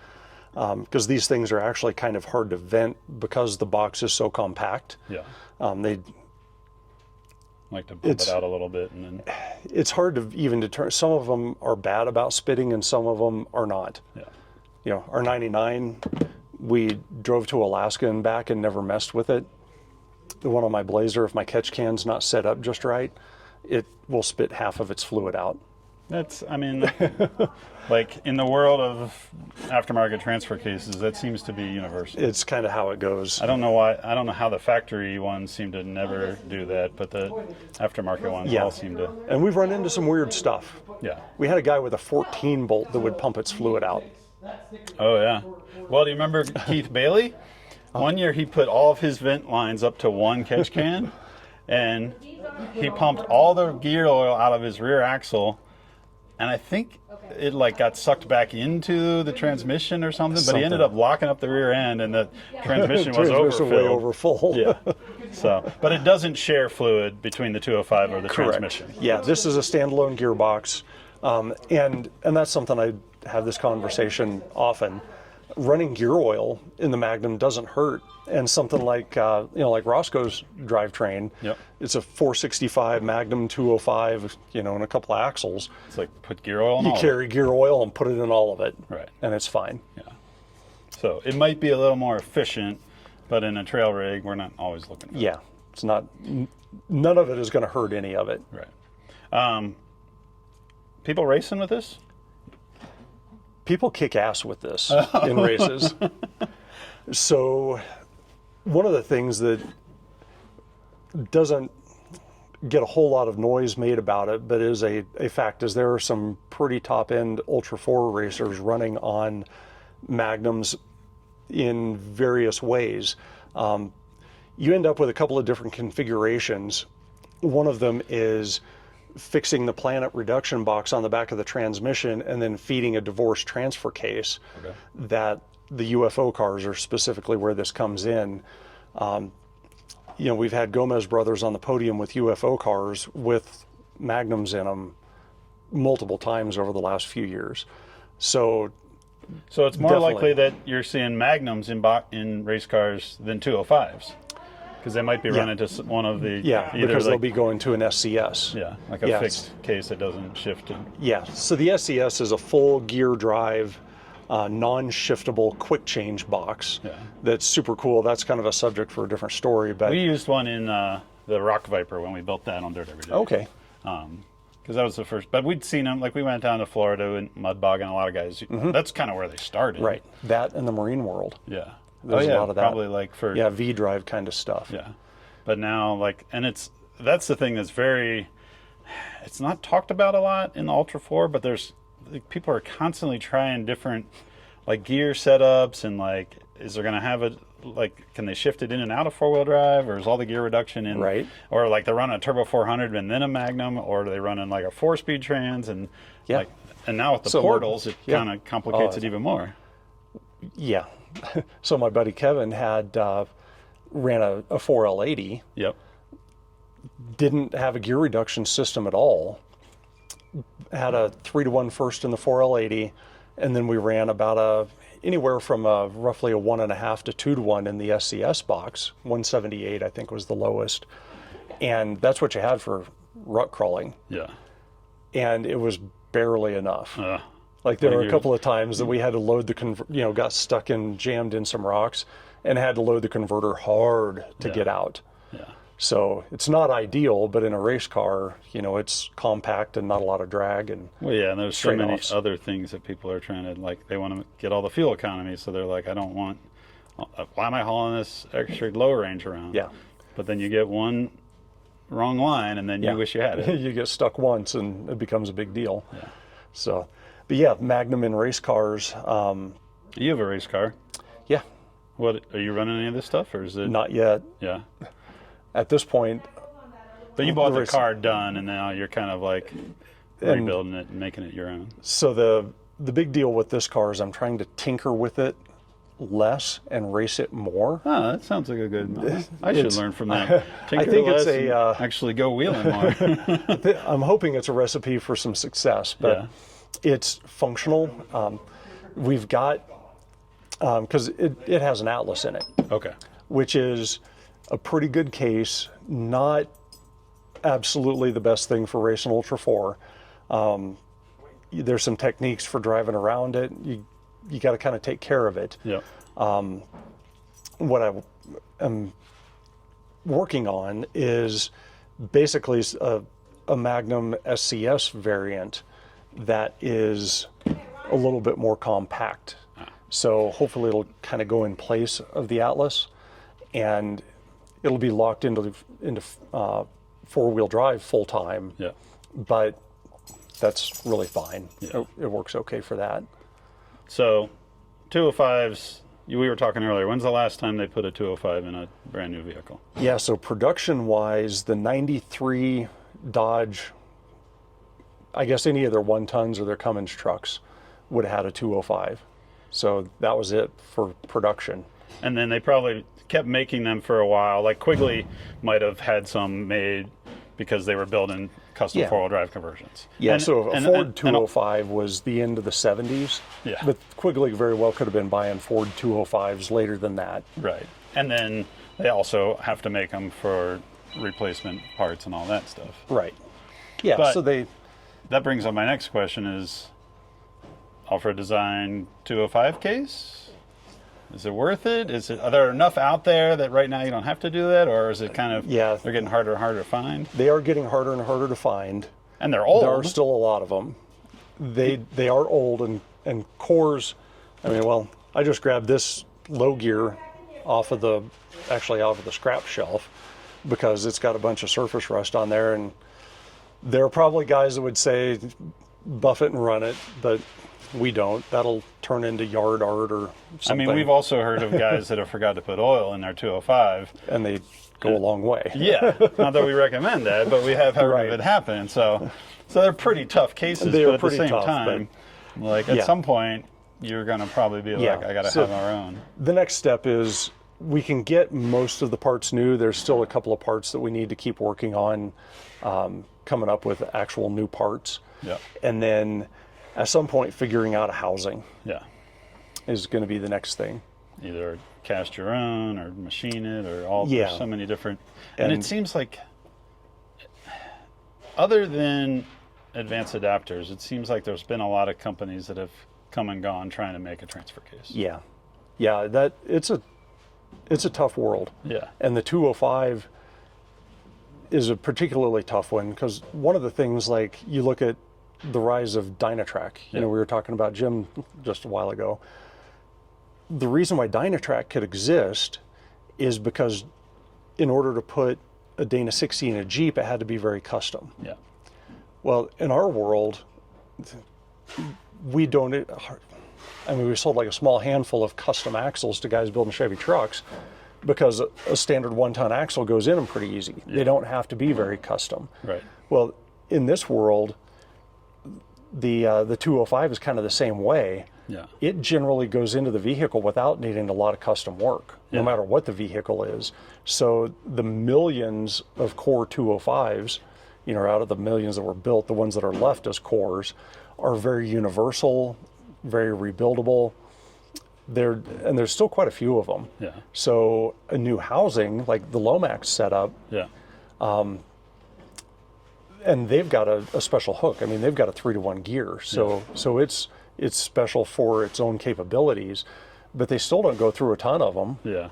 because it's a couple $1,000s for a case, and especially if you're rebuilding your own. I mean, there's guys coming up with cores still for a couple $100, and if you know what you're doing, a rebuild doesn't cost very much, and you're building a super burly. I mean, with this system, if you can have $500 or $600 in a 205 that you work on yourself, Yeah. you're talking under $3,000, and you've got a transfer case system that does everything that you'll ever want to do. And it'll hold up to just about any Any- average power that people are building. Basically, these days. anything you want to put in front of it. Yeah. And I mean, short of like 2.5-ton plus axles, maybe including 2.5-ton axles, it's fine. Yeah. Yeah. Those have so much gearing that it's like they kind of help the transfer case live Right. as well. So. Yep. Yeah, it's generally the guys with the 5-ton stuff, the big axle tech stuff that, you know, start finding the limits of the 205. Yeah, that's fine. There's Yeah. got to be somebody in every, like, Yeah, but that's it's good good. That's- entertainment. yeah, and that's also good because then it pushes the sport and people like you, like, oh, I'm gonna make something better. Yeah. And Yep. maybe that isn't your job. Maybe there's some kid in Nebraska in his garage. He's like, hey, Yeah. check out this transfer case I made. Yeah, I'm It'll going to work build with a your bigger Magnum. thing. Yeah. You can throw your twin turbo big block in front of this thing with axle techs and Oh, yeah. 70-inch tires, and it'll handle it. Exactly. Should we put a little bit more of it together? Yeah, so we could, Let me scroll this down just to our hands, and we'll just kind of get a shot here. Is your dad machining all this stuff? We'll just say yes, Some of just to it. make him feel good. Steven's dad used to come on our UA trip with Steven, and Steven's dad was always the biggest troublemaker. Maybe not the biggest, but he was one of the troublemakers. He always liked he to was have a good time. in the rivalry for sure. Yes. There are many legends of, Shenanigans. yes, of James Watson. What do you need? So that guy is basically a bearing spacer because different input gears, there's a couple of them that use a different size input bearing. Okay. So there's a little bit of variation there. And so the housings are all the same. And some of them use this bearing cartridge. Okay. And some of them, the bearing just goes directly into the case. Got it. So that's what that extra piece is about. Depending on if it's got a bigger bearing, it just goes into the case. Yeah. Yep. So it just makes it a little bit more universal and modular. So yeah, with the input bearing in there, then this guy just slides in a similar fashion. Tom, How many down. times have you pinched your finger putting one of these things together? Never? I don't believe you. I would have fingertips in between planet gears and ring gears. Yeah. So that guy drops into there, and then if we actually seated it, the snap ring that goes in down there. And so that's actually a point is with this thing, if you're doing any service work on your Magnum, the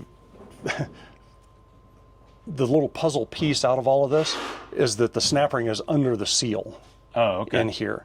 So a lot of people think that this is a conventional bearing retainer because when you look at this, it looks like, you know, just a seal holder bearing retainer. You would pull these screws out and just pry this thing out, and it's not. You know, it's that full cartridge. So you have to take the seal out, and then Yep. you have to get in there and get the snap ring out. And then the snap ring is what holds this all together, and it's down under that seal. Got it. So it's a little bit non-intuitive if you're used to working on other stuff. Because How it's often do you not that- service? I've never touched the one in my Jeep. But I They don't daily don't- drive it. I drive it on UA and run it down the highway for a week straight and then Yeah, park it. they don't come apart very much. Yeah. Realistically, I mean, like the Planet set goes hundreds of thousands of miles in vehicles without ever doing anything but hopefully changing the fluid, Yeah. you know, and not always. Yeah. So realistically, they don't require a lot of service. Where we do end up taking things apart fairly often is stuff, you know, we've got a handful of racers that'll send their cases in to us pretty regularly. Just to verify. Yeah, you know, we take it apart, see what's going on, kind of check everything out for them. We've got a couple of recreational customers that use their trucks a lot. Yeah. We work with some tour guide guys down in Moab that have a lot of our both suspension and drivetrain parts in the tour rigs Yep. that do hundreds of trips a year. Yeah. So, I mean, Riley actually worked for Extreme 4x4 Tours there for a little part of a summer. Riley's his son. Yeah, my youngest son. One of the guys that drove one of their bigger vehicles did over 400 trips on Hell's Revenge that year. Wow. That's like a couple a day. It's incredible for us as far as testing goes because you just don't get that kind of use anywhere else. Yeah. And there's a couple of those guys that not only do they do that, but they wheel the crap out of their personal rigs That have the same down there parts. all the time. That, you know, one of them has a Magnum in a Cummins dually flatbed. Oh yeah, I've seen that thing. Yeah, Kevin's truck. Yeah. The thing gets used the most recent thing he's done, he drove it down to California and he's doing part of the Mojave Trail and, you know, driving this thing all over the place. And we've gone through his Magnum a couple of times because he'll bend a fork or, you know, we've had to fix stuff in the 205 here and there. And, you know, so it takes a lot of use to really have to mess with this very much. I was on a Jeep Jamboree in Moab, and every single Jeep, they had all these rental Jeeps, and every single rental Jeep had this wrinkle in the tailgate. And I was like, why do they all have that? Well, it turns out there's a trail that people can drive these rental Jeeps on, and they drop off, and it hits the spare tire, and it wrinkles the tailgate. But I was like, after doing that trip, I was like, Jeep needs to go out there and just collect all the rental Jeeps with their engineering people and be like, hey, here's some problems. Like, they all have a dent in the door or it's like in the cow where the door swings open too far and the mirror hits the cow. And like a lot of them have like similar problems. Yeah. And so it's kind of neat to see like that. And then it would give the OEMs a chance to get out there and be like, oh, this is a thing we could fix or deal with. Yeah, the real use thing is extremely valuable because we wheel quite a bit. There was a point I counted UA days on a trip a few years ago, and it was 120 something. I mean, we've probably done 150 to 170 days of UA. Oh yeah. And so that's a lot of trail days. But then, I mean, these guys are doing 400 trips a year. Well, and you also, you know how to shift it. and like there's other people that are like, especially in the rental stuff. why won't this go into gear? Yeah, Yeah, exactly. There's a video when we did the Mad Maxis, and that had one of your 205s in it, and I remember ripping across the desert and like going from low range to high range and just slamming On the fly. it. And Dave was like, "You're not supposed to do that." I was like, "But it's fine. It's a 205. Yeah, they don't you break. did it." Watson built it. It'll be fine." So, but yeah, no, I think that's the thing where it's when you abuse it, it's like you have some sort of mechanical well-being in Right. your mind, and some people just don't have any. Right. Yeah, have no feeling. Yeah. Not that they're being actually mean to the vehicle, they just don't know. Right. They have no idea that what they're doing could don't know be- what they're doing. Yeah. Which is And it's good to have them to test things. yeah, we all started there usually. Yeah. Yep. So that's the kind of the assembly order for this box, and Okay. this is how it would show up. Okay.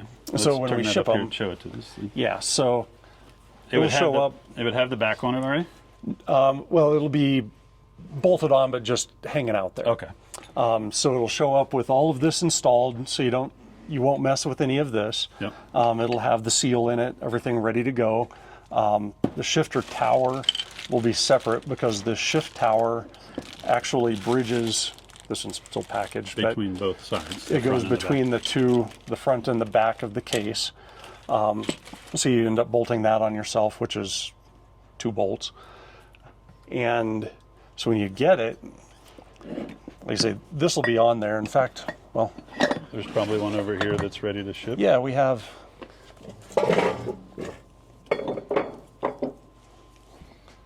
This guy's basically ready to go into somebody's box. Yep. And so this is how it shows up. And so you start out there and you'll pull these 6 bolts out of the front and then separate this, which gives you The two. then this piece.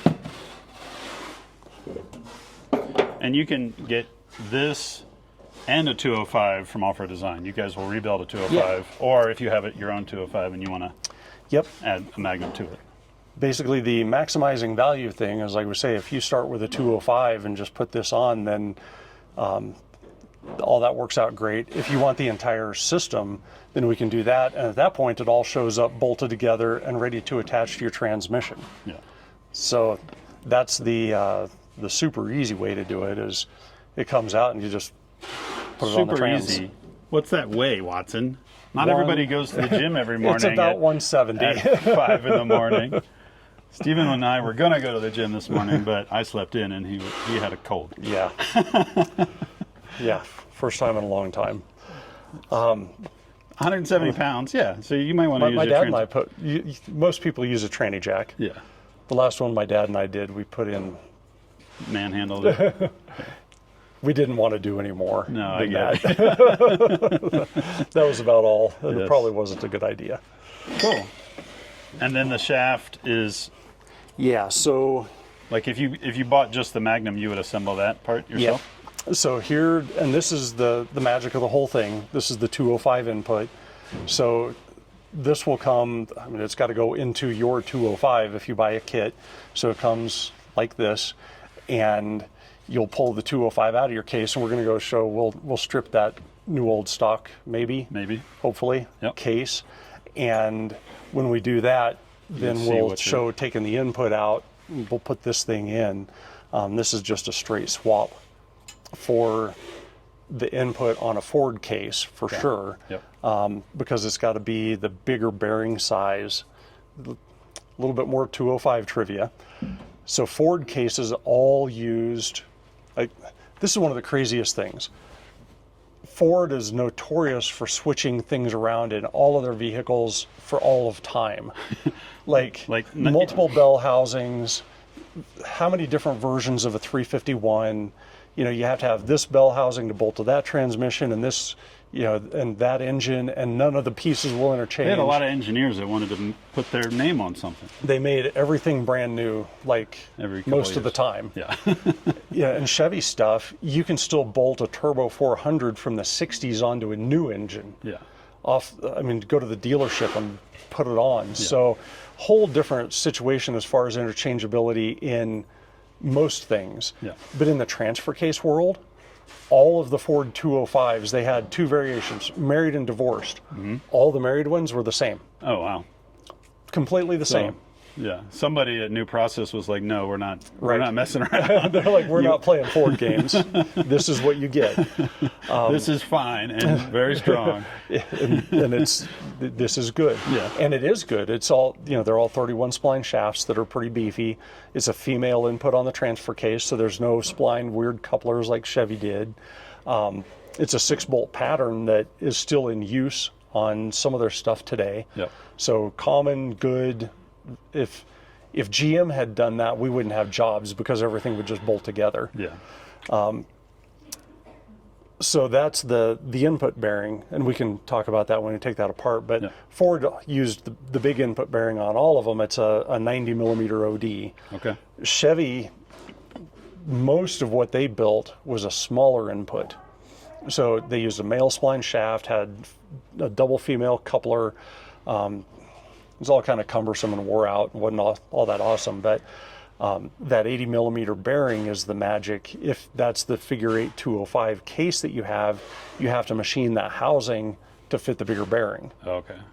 which is relatively easy in machining world. You're just making the hole bigger. There's no steps or anything tricky about it. It just needs to get bigger. But it is a machine shop job because it needs to be in the right place and the right size.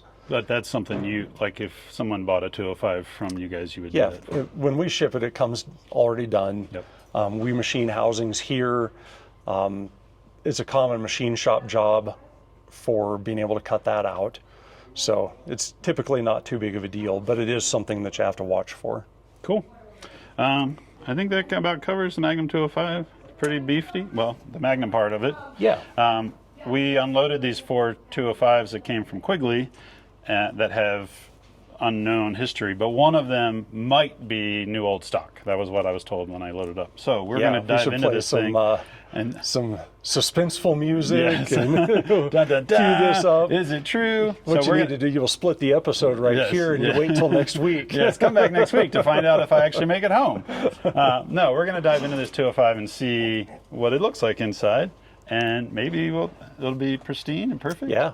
Or maybe not. But either way, we're going to get it rebuilt here at Off-Road Design, and then down the road, all this is going to go live behind that 4L80 that I picked up 2 or 3 days ago. I mean, it seems Right. like a month ago. So some number of days ago, Yeah, and some several day- states back. Some warmer or colder, snowier states. Not that it wasn't snowing today, but yeah. So let's go look at this 205. Yeah. So this is the 205 that I brought from Pennsylvania. It doesn't look new, but it could have been made 25 years ago and just been sitting in a crate. 25, Fred? Yeah, 25. I'm going to just go with that number. I'm sure it was more than that. So one of the things that We should double that. Okay, 50 years ago. But we're going to bust it open and see if maybe it is new old stock and see what we find inside. Yeah. Hopefully that's the key. It was not wanting to spin when it showed up here, but we've kind of since played around with it and got it to spin. And so hopefully that was just like whatever preservative they had in there that was all seized up. Yeah, maybe it's not full of salt water. Right. Yeah. Not full of Pennsylvania. Yes. Gosh. I can't wait to wash my truck after this trip. Yeah.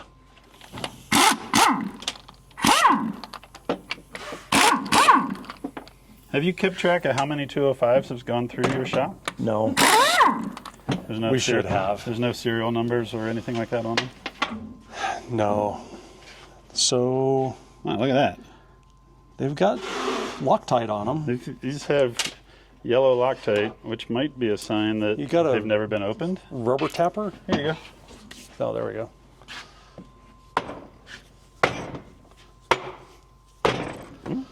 Moved a little.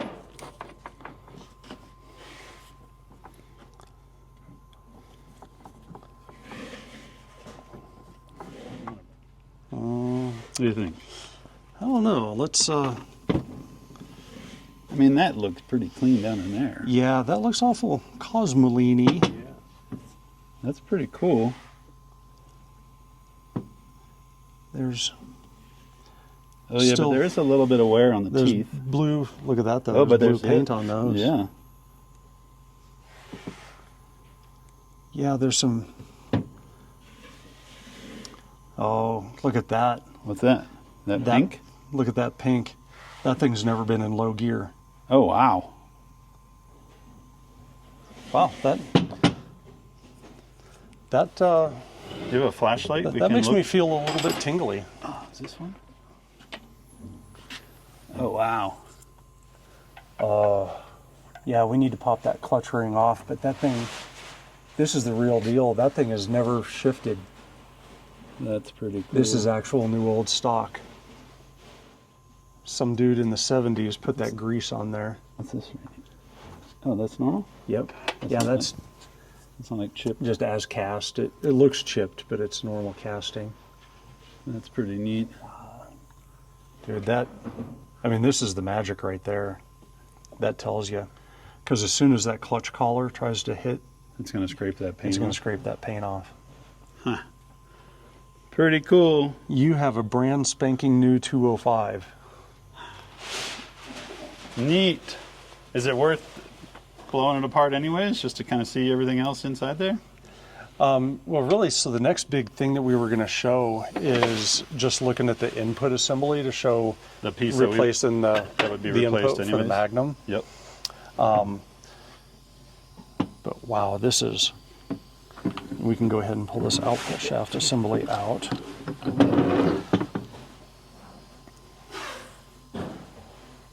That's pretty cool. Yeah. Unfortunately, whatever this gooey grease is, that's Long deteriorated. from the 70s. So it just needs a good washing. That's probably going to make your hair grow back. That's Might. probably more than toxic. Well, let's hope. So, yeah, that's where the nose of the input gear goes. And one of the things that we find sometimes is if these things see a lot of miles without ever being in low gear, Yep.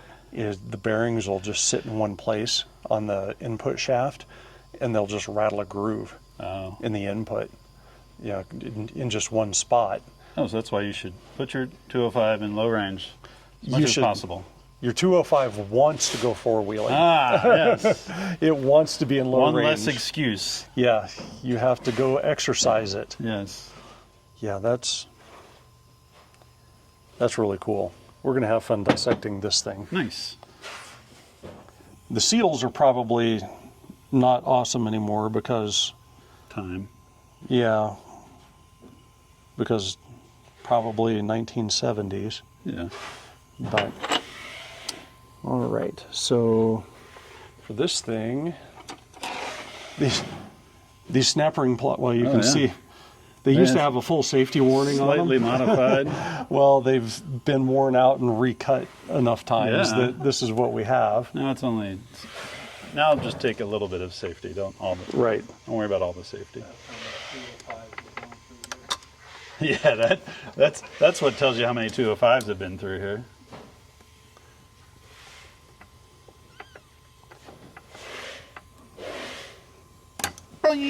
Right. Across the shop.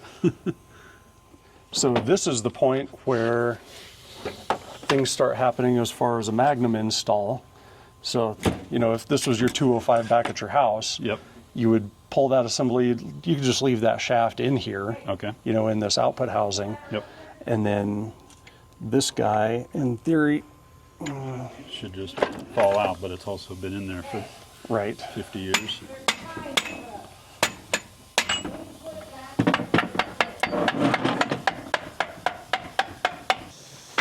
When you make your transfer case, can you make it just like square? So it doesn't slide all over. Right. Like there's no just square side of a 205. It's shaped like a Everything kind of a on. weird potato. Yeah. Sent through a wood chipper. It would be nice if it was like a regular potato. Yeah. It's like have this thing on bulgy it. here and then this thing here. This and all- thing, Yeah. Another set of hands, certainly. Especially the hands from the guy that does it 10 times a day. Yeah. All right. Tom, how many transfer cases can you do a day?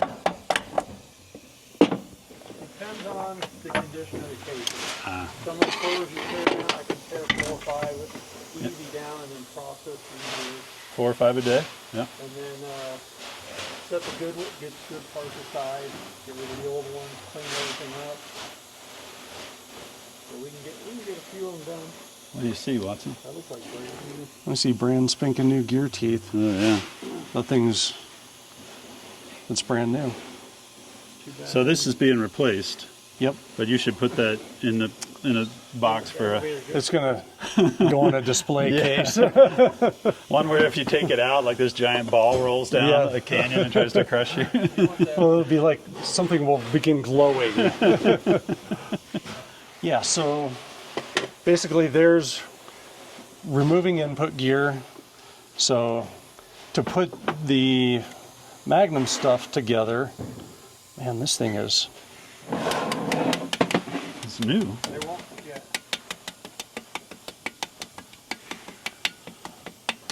I assume on like a worn out 205, that bearing doesn't fight you. there are some of them where they go in a lot easier. Or you tap them in and then you turn around, they fall.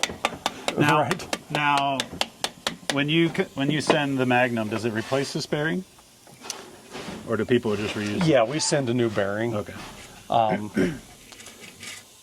And that, I mean, obviously in this case, you'll be using that one. Yeah. And so this guy is just going to slide in there. And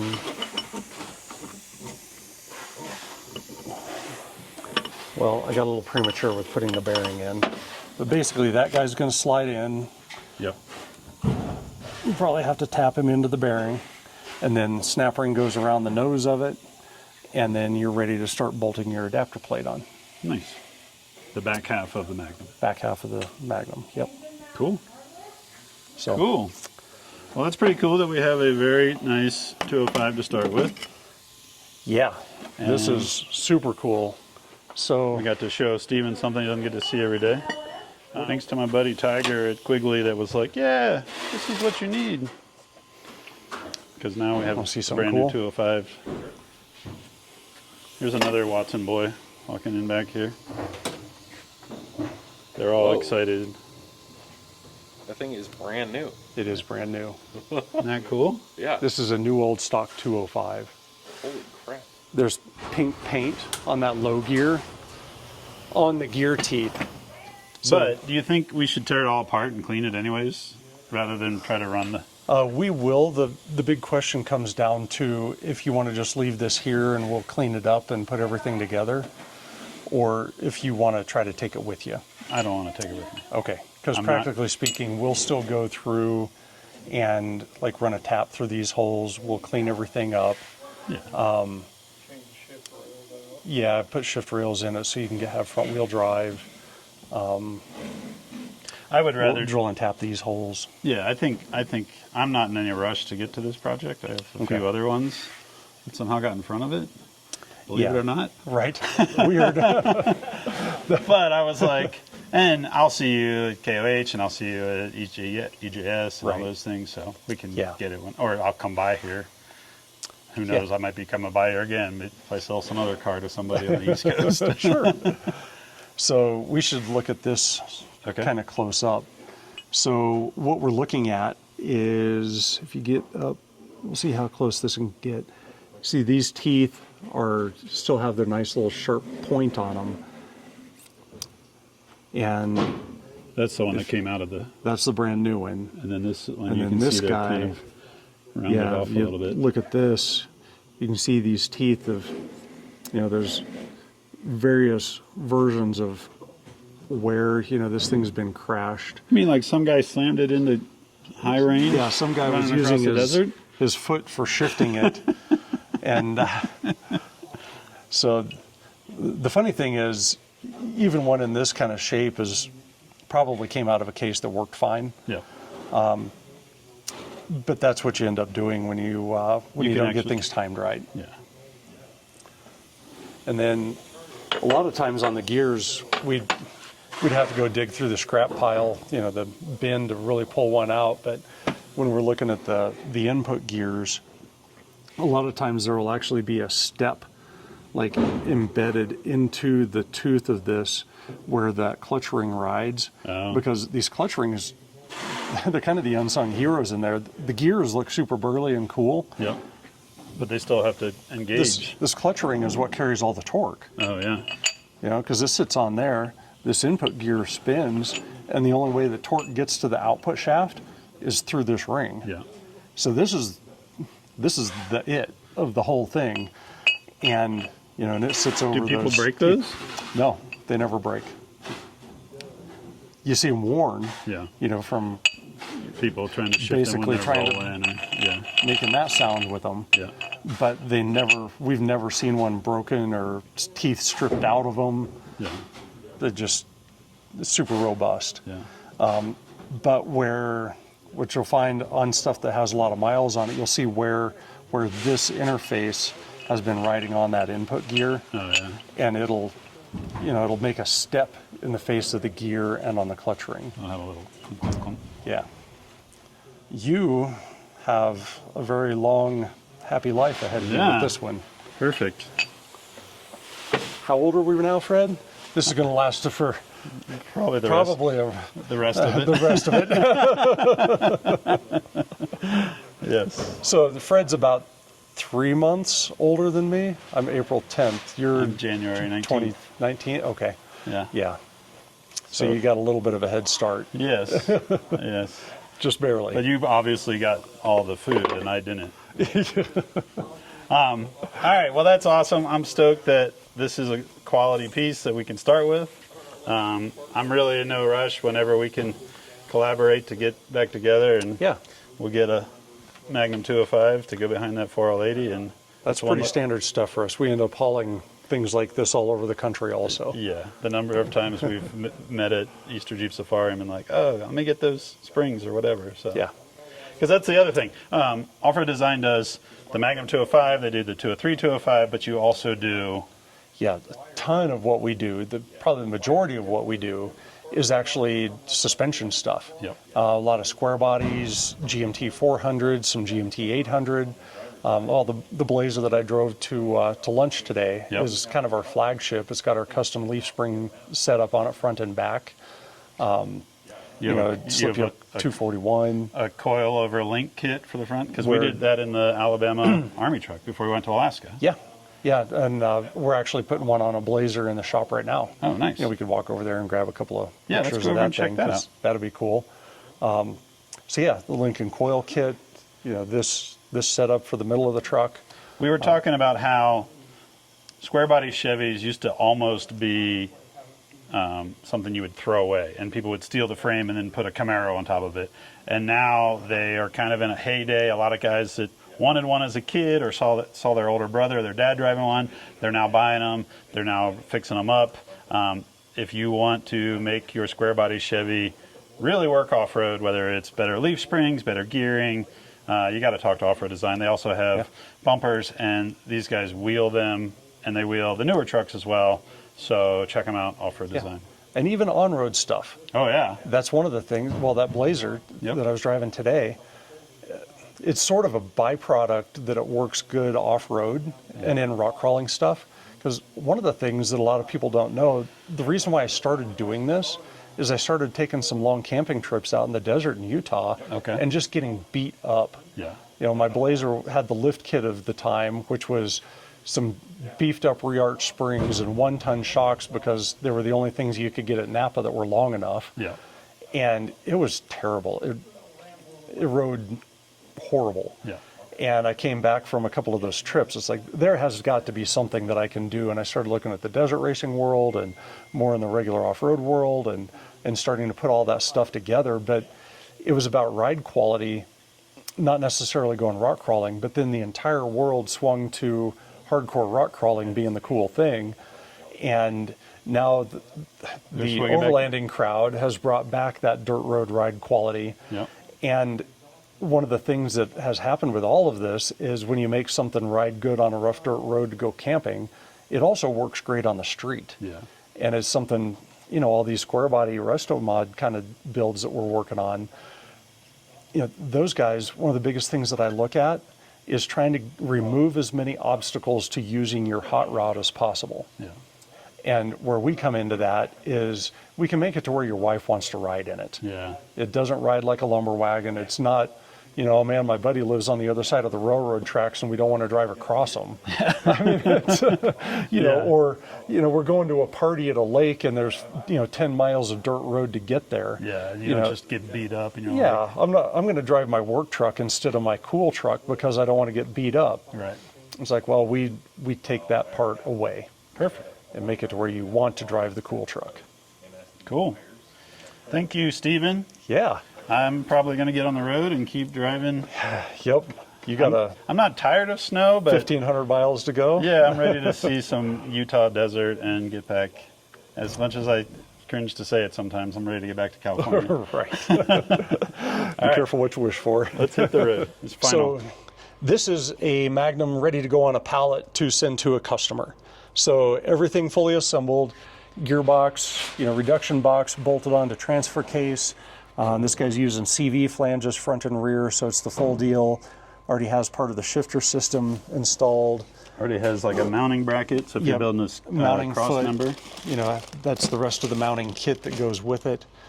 So this is what we were talking about, where it's essentially ready to just bolt onto the back of the transmission and put in the box. Perfect. And is Or this put in the truck. GM? Oh, Ford.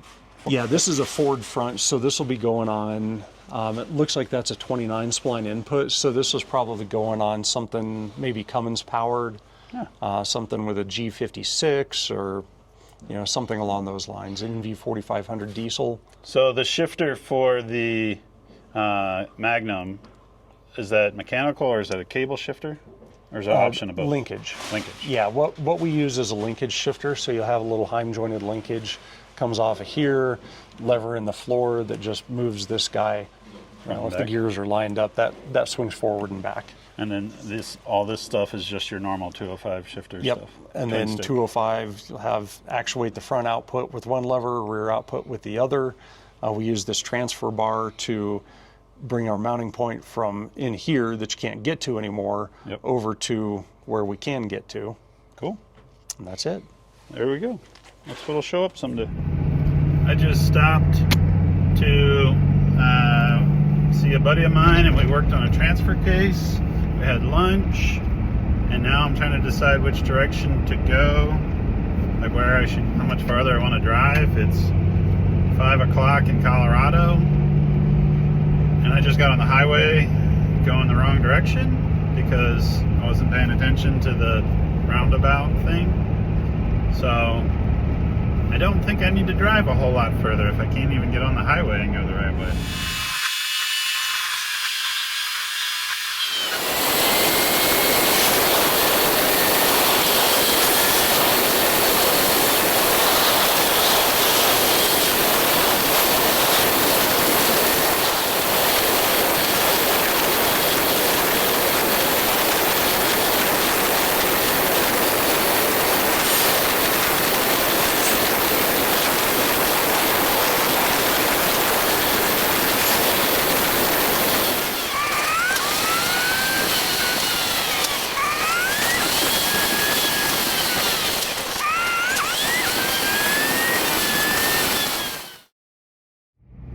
Last night I bought some hamburger patties for little doggies.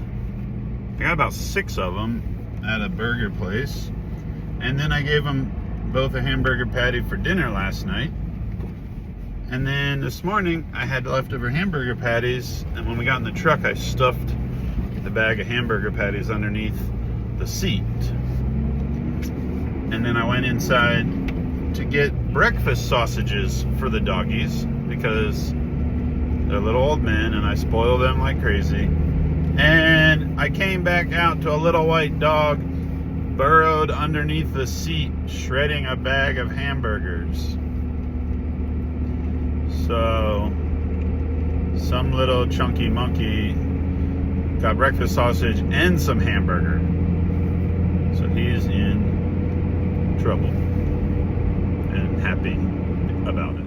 I am in Fruta, Colorado. Last night I left Off-Road Design And it was still pretty early in the afternoon, and I was like, I mean, it wasn't super early, but, well, here's the thing. It's January, so the sun sets early, and crossing Colorado and Utah are like my favorite parts of the drive because they're beautiful.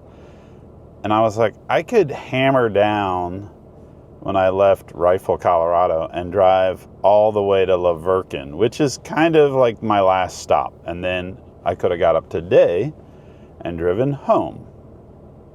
And I should go home because the truck is filthy. I'm running out of clean socks. The dogs are tired of being in the truck. Everybody's tired of being in the truck. And I got projects at home that everybody wants to see finished. And then I was like, well, what should I do? And I decided to stop. I got some tacos. And I talked to a friend of mine. And she was like, you've got a Land Rover on the trailer. And you're right by Moab. Why don't you go to Moab and go four-wheeling? And I was like, that's not exactly what she said. But I was like, should I do that? And she said, yes, do that. And I trust her opinion. So, I'm not going home. I got up. I actually stayed last night in Grand Junction, which is only like an hour from Rifle. But it was dark, and I was like, I don't want to miss anything. It's beautiful out here in western Colorado and Utah. So I stayed in Grand Junction. I got up this morning. I fueled up the truck. I'm going to go get myself a really good coffee at this little coffee shop in Fruta that I like. And then I'm going to drive down to Moab. I'm going to pressure wash the truck, the trailer, and the Land Rover and unload it. And sorry, Bob, you should get better friends than the ones that haul your truck across America but then steal it and go four-wheeling to Moab. Let's go see how the day goes. It's finally time to clean the truck. This thing is filthy. Got all this road salt and road grime. Dog fur inside. Plus Bob's Land Rover is all covered in salt spray and he's freaking out. So I'm going to clean it and then we're going to unload the Land Rover and go wheeling.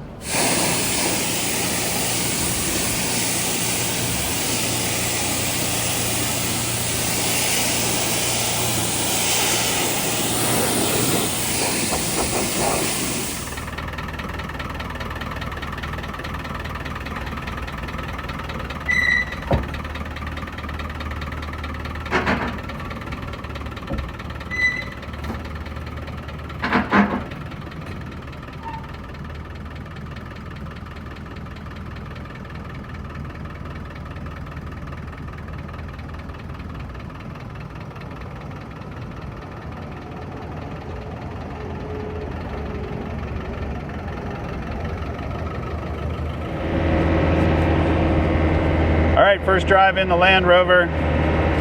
I got this thing to the car wash. I hosed off all the salt spray and the mag chloride and the road grime and all the junk that was on it. And now I'm in Moab. Batman's riding shotgun. Baxter's in the back seat. I guess he's the navigator. And we are taking Bob's Land Rover for a spin. My buddy Travis is driving over from Colorado. So he's going to co-jog with me. We're going to go find some rocks or something to do here in Moab. As you guys probably know, Moab is one of my favorite little towns.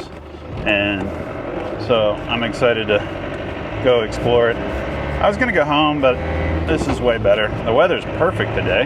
Moab's pretty much dead because it's like their off season, which means some of my favorite restaurants are closed.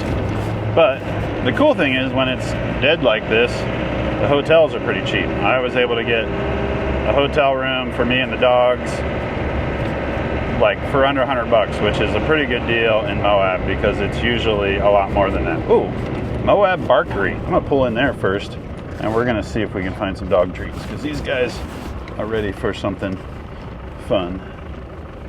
I'll be back. I got about 20 minutes to kill before Travis is supposed to get here, if Travis gets here, because he's driving his Bronco 2 from Colorado to Moab. Nothing against Bronco 2s, but his breaks down a bunch, and the one that I had once, it also broke down a bunch, so he might not get here on time. But we're gonna do quick little buzz out Cane Creek Road.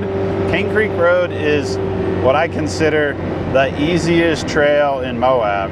Not Cane Creek Trail, but Cane Creek Road, because it's basically just a road, but it turns to gravel and it's beautiful. And if you're ever coming through Moab, or you're near Moab and you want to go see Moab, but you're not in your wheeling rig, say you're in a minivan or whatever, two-wheel drive car, Honda Accord, it doesn't even matter. You can run Cane Creek Road. It's a great road. It's beautiful. It goes out by the river, and then you drive by all of these red rock cliffs, and it's just awesome. You will lose cell service on the way out there, so if you're hoping to like reach out to people while you're on that road, you probably won't be able to. But and there's some cool petroglyphs out there, so we're gonna go out and just kind of tool around and burn up some time and drive this Land Rover, and then hopefully Travis will get here, and then we'll go do some other stuff. Maybe we'll go up and find some real red rocks to drive over. Come on, old Land Rover. So this is a Defender 130. I know that much. It should be a 130-inch wheelbase. And then it's a TDI. I don't know what size, because it's not my truck. This is Bob's truck. Bob is my buddy that has some other trucks that were at my house. He's a big Land Rover guy. And so Bob has this, which was out there in Cape Cod, and I offered him some open trailer space to bring it back to California. Wow, look at this. It's beautiful out here. Got the river right there. You got these red rocks. I believe he said it's a 1993. It's coil sprung, solid axle, radius arm up front. The rear is, I believe, a 4-link, and it's a manual transmission, 5-speed manual. Has Michelin tires on it. It has a kind of a canvas topper on the back, and it has a motorcycle in the back that Bob put back there, because he has lots of motorcycles in addition to having lots of Land Rovers and other trucks. So I need to be conscious of that if we go four-wheeling, that there's a motorcycle. It should be strapped down pretty good, because it's been riding back there all the way from Cape Cod.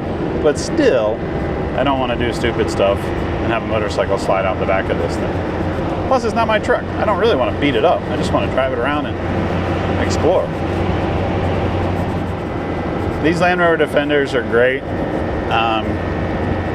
They're a little bit tight, so like you're more comfortable driving with the window open and your elbow out than having the window wound up, which luckily it's about 50 degrees in Moab today, so it's perfect window down sweatshirt weather.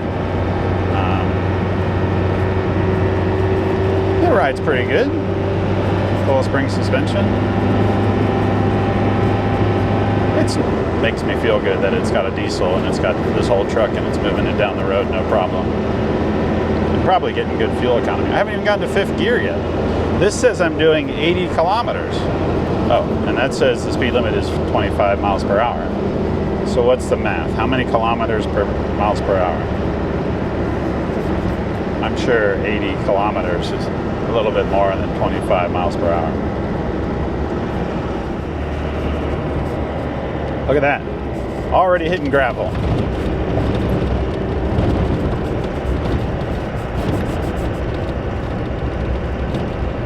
I think I'm going to pull down in here and take some pictures of this Land Rover, because it's pretty cool looking. And there's some beautiful red rocks out here. And it's also about 10 minutes until Travis is supposed to get to town, so I should probably not venture too far. Oh yeah, look at this.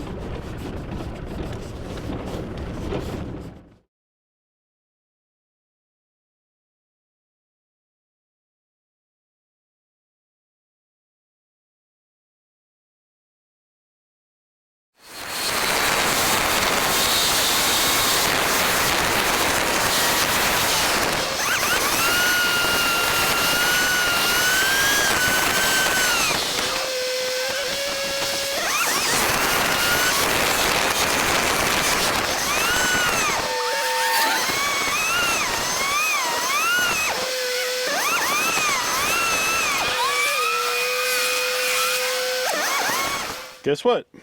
Travis showed up. This is my buddy Travis Bunch. Travis is a big flat fender guy, and he used to live in Moab, and now he lives kind of over in Colorado, but he decided he would come over and we would play Land Rover. Kind of flat fender. Yeah, kind of like a flat fender. It's got flattish fenders. He and I have been friends for a long time, and I have a cool truck here. This is Bob's truck, as we were saying.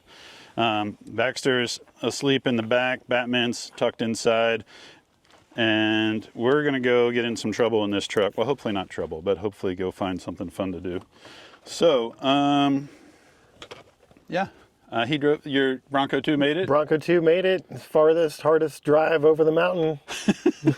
It's always a big challenge in this. So there was a pretty good chance that it wasn't going to make it. No. I thought you were kind of joking when you were like, I don't know if we'll make it. No, and just 80s old beaters, that's just the way they go. Yes. So I'm not really sure where this camera is going to live because it's got a big old magnet on the mount here. But nothing on this car is steel except for like that. It's all cladded. Which if I put it there, I can't really see. Oh, maybe I can put it up here on this one. Oh yeah, here we go. That's good. And Kind of, yep. kind of. Oh boy.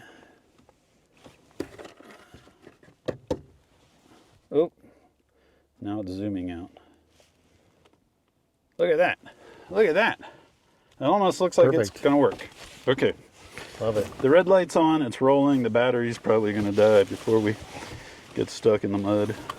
Shouldn't be any mud out here. Well, you guys had a lot of rain recently. Yeah. We were surrounded by dog snacks, which I went and just bought for the dogs, and they weren't really interested in.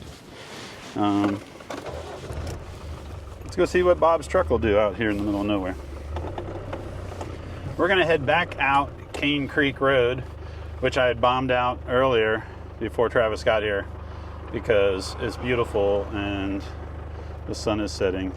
Actually, it's beautiful behind us. The LaSalles are booming. That too. But, I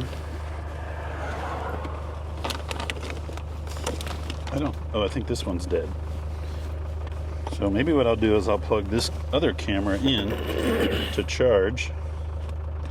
Yeah, perfect. So many gadgets. Isn't that funny? Yeah. It used to be like, let's just go wheeling. Now we're like, make sure you have the gadget to record the... I was looking at all that in the Bronco. I'm like, there's a one cigarette lighter, no cup holders, nothing. Like, dude, we really got spoiled with this stuff. Yeah. Oh yeah, no, there's no cup holders in this thing. Or radio. No radio. There is a bag with some hamburgers in it that I got for the dogs last night. So if we break down, we have some cold hamburgers and a whole bunch of different types of dog treats. I have more food for the animals than for you and me. But I'm going to spin this around, and then I'm going to spin it around again and try to hold it out the window. Yeah.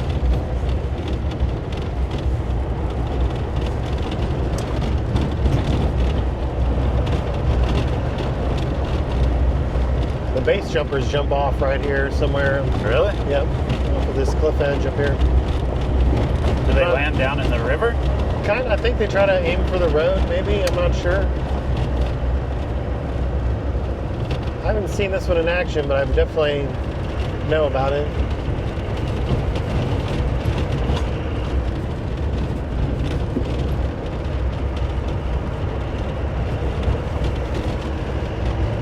I'm sure Bob's stoked that I'm driving his Land Rover and trying to film on a cliff road. Totally easy to replace truck. Right. He did say. I did notice now you're driving on the right side of the road here. Oh yeah. I was kind of veering over to the left side, being the right side. Usually these are right-hand drive. Right. This long 110s like this. It doesn't know what side it wants to be on, neither do we. That's fine. It's pretty good. Like, if you open your window, you'll be more comfortable because it's like, I don't know why they're kind of ergonomically kind of constrained. You open the window and you have like an armrest. It's like an XJ. Yeah. Super Gosh, confined. look at that. So beautiful. All right, I'm pulling over so I can take some pictures Yeah. because it's amazing here. And you know, I don't think I'd like to take this on cliffhanger, but No, I'm gonna shut it off. I think this out here is perfect though. Let's get out and let's shoot some video outside. All right. How cool is this? Thanks, Bob, for letting us take your Land Rover out. We're not even really doing anything hard, but it looks the part.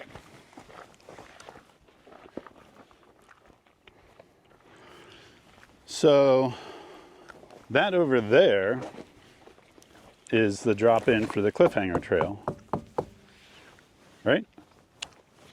I think. I think that because I think that's that ledge that you have to like drop off. There's always a parking lot there. People. Yes. That's terrible in a flat fender where that like the bush is and that little waterfall ledge thing. And then you kind of follow that little trail down and around into the canyon. Then it's pretty smooth sailing for a lot of the ways. Yeah. That's actually one of the worst parts of the whole trail, I think. In a short wheelbase, I'm sure big monster trucks, they don't care. But well, whenever it's Easter Jeep Safari and there's a big group going through, there's always like somebody broken right there. Like they just started it and they broke a drive shaft, or they tried to do something backwards and they broke a drive shaft. There's a single file car show that goes up the spine of that ridge right there. Yeah. And there's more, some sort of maybe mountain biking trail. That's mountain bike trail. Yeah. This is rad. Yeah.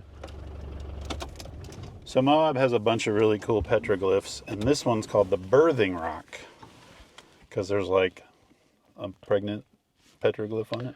Yeah, a lady giving birth. Okay. And the things I've read is where these are basically both road maps of the area and also what had happened in the area. It's your historical things. So we're going to walk down and check it out.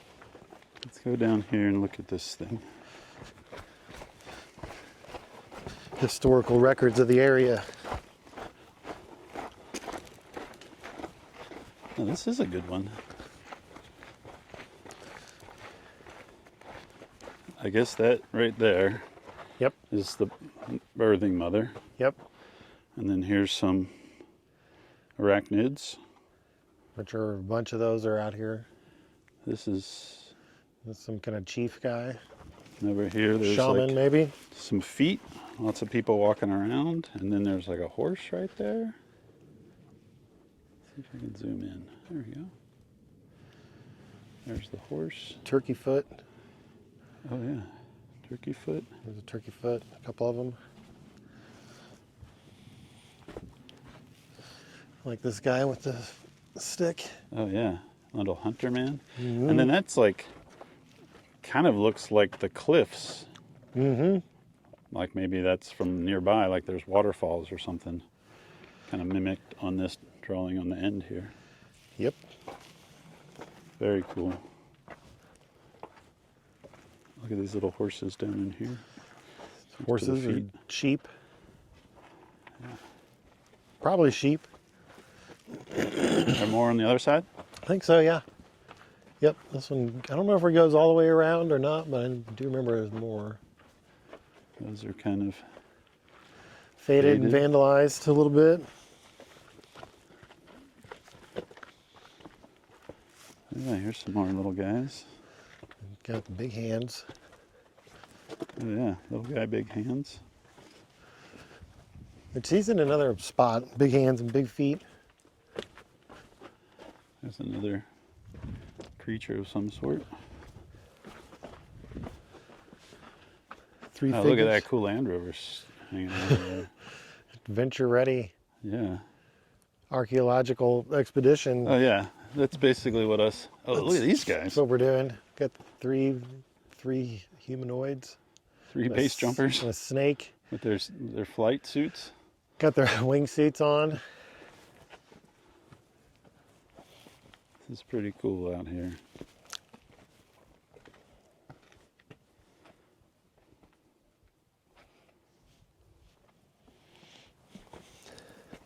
So much cool stuff to see, and this is just like the common ones. There's more that are like up in those hills if you can find them all. Hidden. hidden secret ones.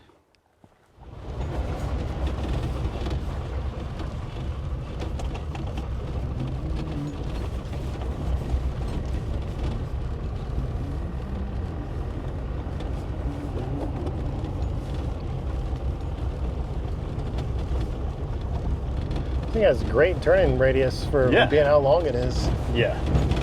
Turns nice and sharp. Tires don't rub. It's pretty good. Smooth enough for dogs. Yeah.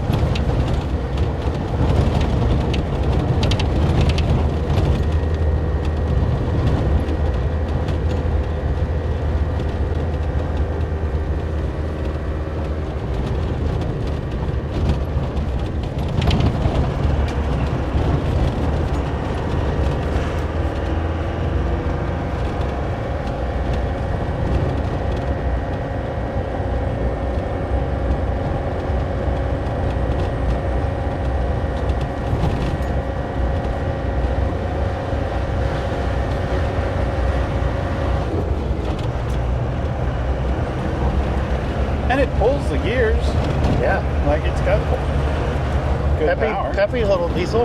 Yeah.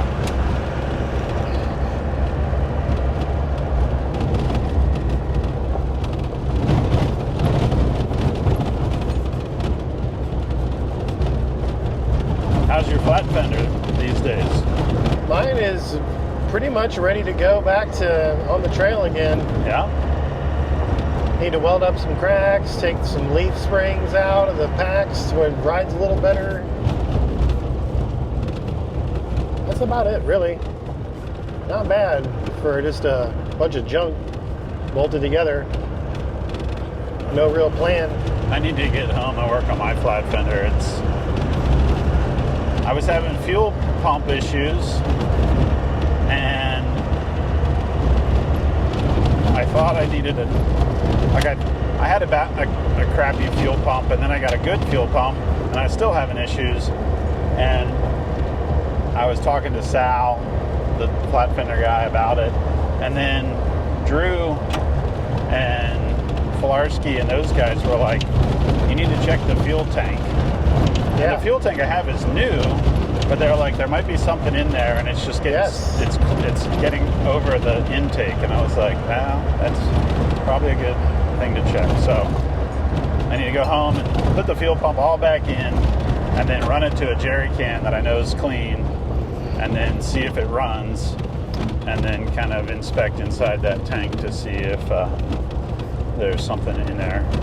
And now with the beauty of cheap Chinese products, there is a little tiny camera that you can get for like 20 bucks and look down inside of that thing and see if there's anything in there. And we did that and found a cigarette butt was floating over and getting onto the pickup of my buddy's flat fender over summertime, and we would have never knew what it was. Yeah. But we got that little cheap camera that if it broke on that one job, it was okay because it was 20 bucks. It's funny how, like, you put a new tank in and you're like, I'm sure it's clean.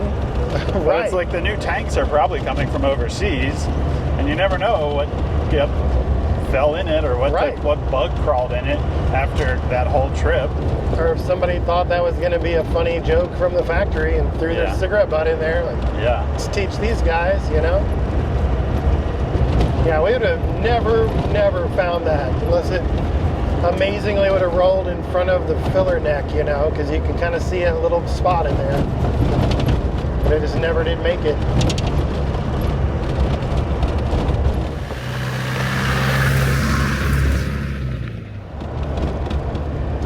Why'd you pick a Bronco 2, or was it just something you came across that was cheap? It was cheap, and it looked really like a neat Survivor, and the fix sounded really easy, and it ended up not being really easy at all. But it did work, so hey, that doesn't always happen, you know. A lot of times those just become parts trucks, but this one worked out good.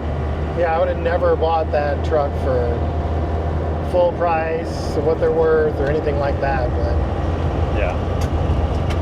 Are they getting popular? Like Rangers seem to be super popular. Rangers is super popular, especially now that everybody can see that they go fast on dirt, you know? Yep. They The take a lot Bronco of too, abuse. I think, has just kind of been the redheaded stepchild, you know, of the Bronco world. Hey, Baxter, you coming up to help drive? Nobody likes them, I guess. But yeah, they're worth a ton if they're not all janky and kind of a survivor. Like any classic car from the 70s or 80s, it's a survivor, you know. Yeah.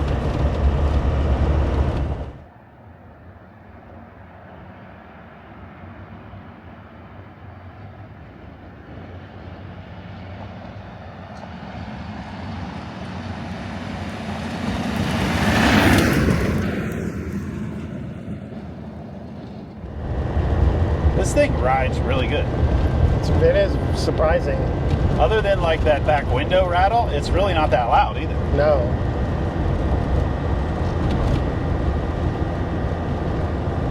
And it's like, it's in its home out here. Like, we didn't air down the tires, but it's It's got to have 50 pounds or so Yeah. in them for sure, They for look driving really, 10 ply. they look really hard. All right, so here's the question. Do we go up this side through all those switchbacks? Or do we turn around and go back and go over to like Baby Lion's back and Hells and that stuff? Yeah, let's head back. Let's do the baby lions back. Still got plenty of time. Yeah.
So I'm gonna have you film and also spot me.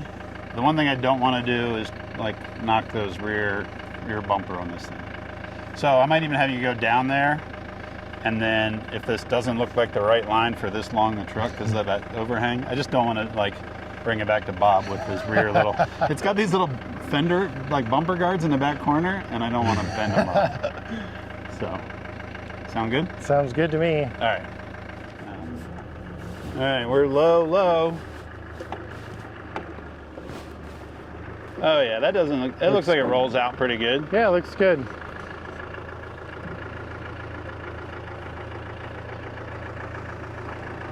Nothing like a long truck with a motorcycle in the back.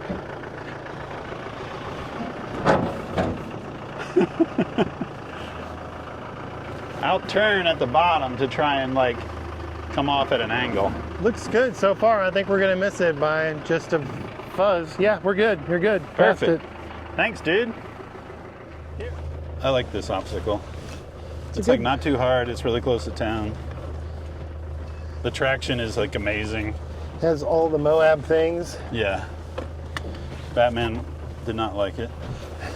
He's not a big, like for being my dog, he does not like four-wheeling. He's like, I like to ride in the truck when it's flat. Once you start pointing it up in the air and pointing it down, it's More like cozy. eh. Yeah. He's like, I like to do the cozy wheeling, not the, Passenger prints. yes, 100%. How you doing back there, Baxter? You want some treats? We got beef lung strips. I'm a sucker. I buy these dogs all types of different treats. Beef lung, I like it. Yeah, and then they're like, nah, we don't like that one. It sucks. And I'm like, I actually went to a pet food store and I bought them crickets. There was like a cricket dog treat. I don't know about that. They loved it. What? They could not get enough of it. Stop it. And then everyone I go to since then, they're like, oh no, we don't get those. Nobody buys those. And I was like, well, I'll buy them. My dogs loved them. That's wild. My black cat would probably love them too. Pepper just eats everything that moves, and especially bugs. Oh yeah. I think she lived on bugs for the first 3 months of her life. So you have 2 cats? 2 cats. I've been thinking about getting a cat for the shop. Perfect for the mice. Yeah. That guy's Just- got all the badges. It's a lot of badges. I'm not a big badges fan, but I'm down with people. Like all that stuff. I'm like, yeah. I find me an old CJ that's got all the 1990s trail badges though. Those Yeah. are cool because those were trail rides, not I went through a trail. Yeah, We went to an event. That's a cooler badge to me. I get it. I'm just kind of like the badges, the ducks, all that stuff. I'm not into it, but if it means people are spending money in the off-road world instead of buying golf clubs or Yeah. whatever other thing Making it them is. smile and happy for a minute. Yeah. There's that Not- second year grind. It's fine. No ducks are going to help that. There's that third gear, can't find it. Second gear grind, third can't find. First you gotta like float the clutch to get the first gear. But you get the fourth and then you're moving. British vehicles have their own little things you got to get yeah. right. It's the whole vibe. I think the wiring has something to do with that too. I don't know if these have yeah. it. Electrical and British has never been. Yeah, wiring smoke. Yep. Yes. You got a mountain bike? No, used to be a mountain biker. Got too old for it. People say I'm not, but they don't live in my body, so. That's funny because my New Year's resolution is to ride my mountain bike.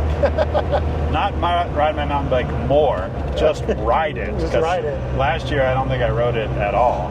No, when I lived in Moab, I had a nice little vintage cruiser bike, but Dude, look at the LaSalle's. just looks so good. Finally got some good snow on it over the last couple of days. Wow, look at them.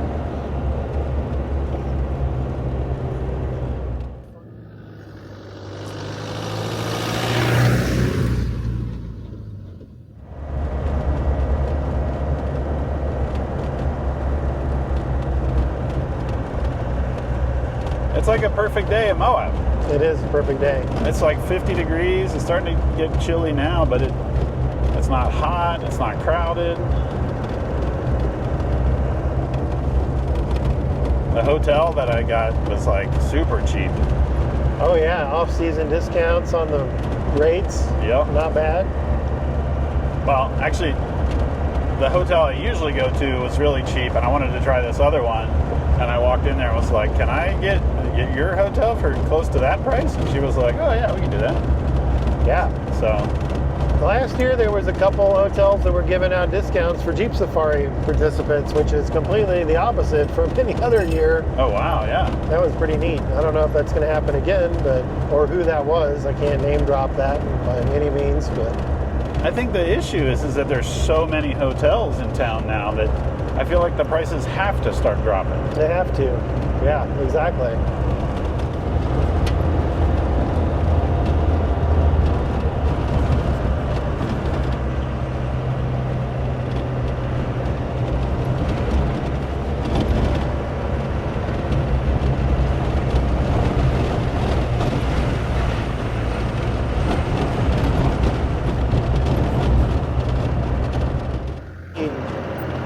I need more stuff like this and less smartphone.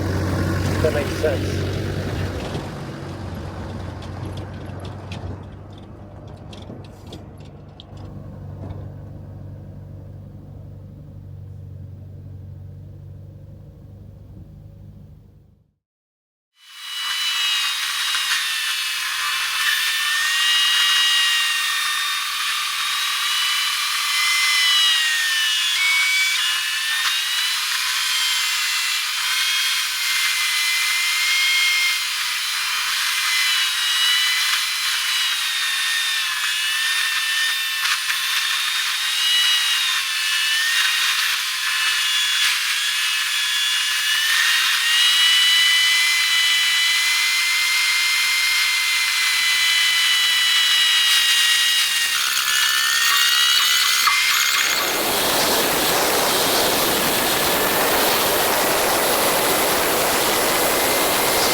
It is day 8.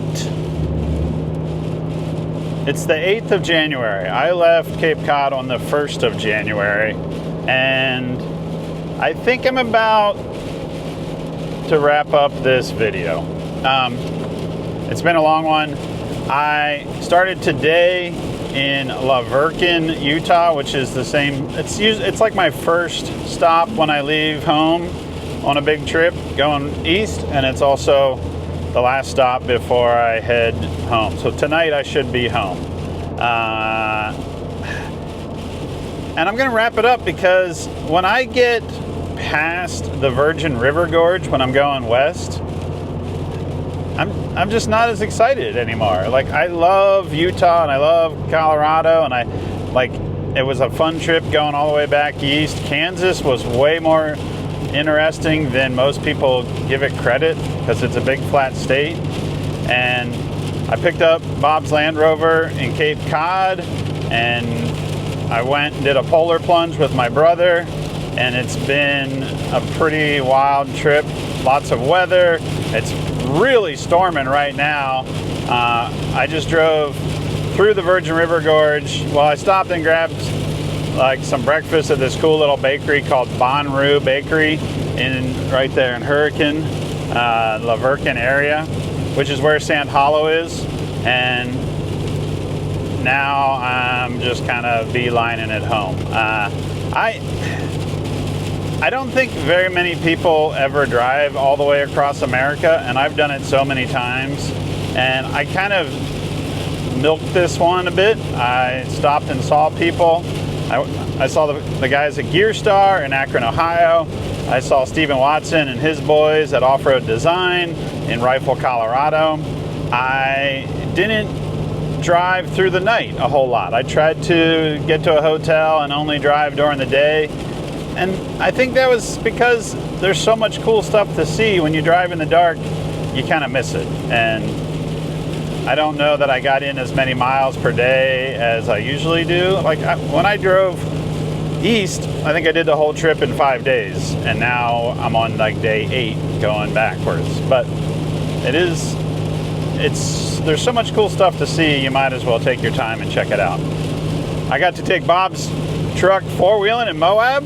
That wasn't really on the plan, but I made it part of the plan, and I'm glad I did. I got to see my buddy Travis out there, and he's a good dude. We kind of BS'd about a lot of random stuff, and even though Moab is kind of in their quiet season, a lot of the places were closed up. It was still a great place to visit. I mean, the hotels were cheap, and the trails were all open and not very crowded. And the weather was actually pretty good. I've seen every type of weather on this drive. I saw snow, I saw sleet, I just saw some really crazy winds right after I went through the Virgin River Gorge. Now it's storming and pissing down rain. When I was in Colorado, in Denver, it was 70 degrees. I had the air conditioning on the truck. The next morning I woke up to snow in Silverthorne. So I've seen it all, and it's been a great trip. And even though I am not technically home yet, I won't get there till tonight. I got to get there because I'm out of clean socks, and the truck is filthy, and the dogs are tired of being in here, and I'm ready to get started on some projects. I've got some fun stuff that I need to get done this year, and I hope that you guys are all working on your project vehicles, whether you're planning on King of the Hammers or Overland Adventures or Overland Expos or Unreal Adventure or Easter Jeep Safari or any of those other big events that happen throughout the year. I'll be at a bunch of them, and so if you see me, come on up and say hi. I have some stuff that I'm really trying to get back onto in the shop. I need to work on my flat fender. I need to work on the CJL10. I have a new cool barn find project that I will be revealing very soon, and I think some of you will dig it. It's kind of like some stuff I'm already working on, but it's also unique and different and something I have never messed with before, so I'm excited to get onto that. And I have some great companies I'm going to be working with in 2026, so stay tuned. Thanks for tuning in. Thanks for following me as I did this adventure across America. Thank you, Bob, for letting me take your truck four-wheeling and also It's going to be great. I hope that when I get back to California and you come to pick it up, we can go do some more wheeling. In fact, that's another thing. I know a lot of you are interested in this Defender 130. I don't know a whole lot about it. Bob knows a lot more about it, and Bob actually has another cool truck at my house that he needs to come pick up. So we'll be doing a couple of videos in the future about both this Defender 130, kind of a walk around, as well as his other truck, which I think a lot of you will really dig. All right, that's it for this Dirt Daily. Barring any disasters or any crazy adventures along the way, I'm gonna wrap it up right here unless something happens in the next 6 or 8 hours between the Virgin River Gorge and my home. See you guys next time.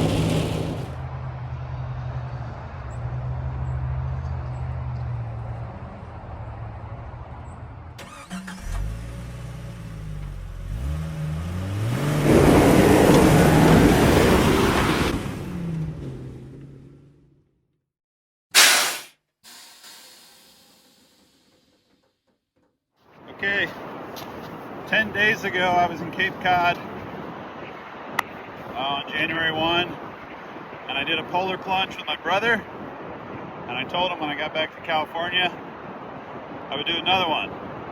That trip should have been 5 days. I drug it out as long as I could because I really didn't want to do this. But that's okay. I'm in California where it's sunny and warm. Actually, it's probably 50 and it's windy and cold. I'm going in there. Let's do this.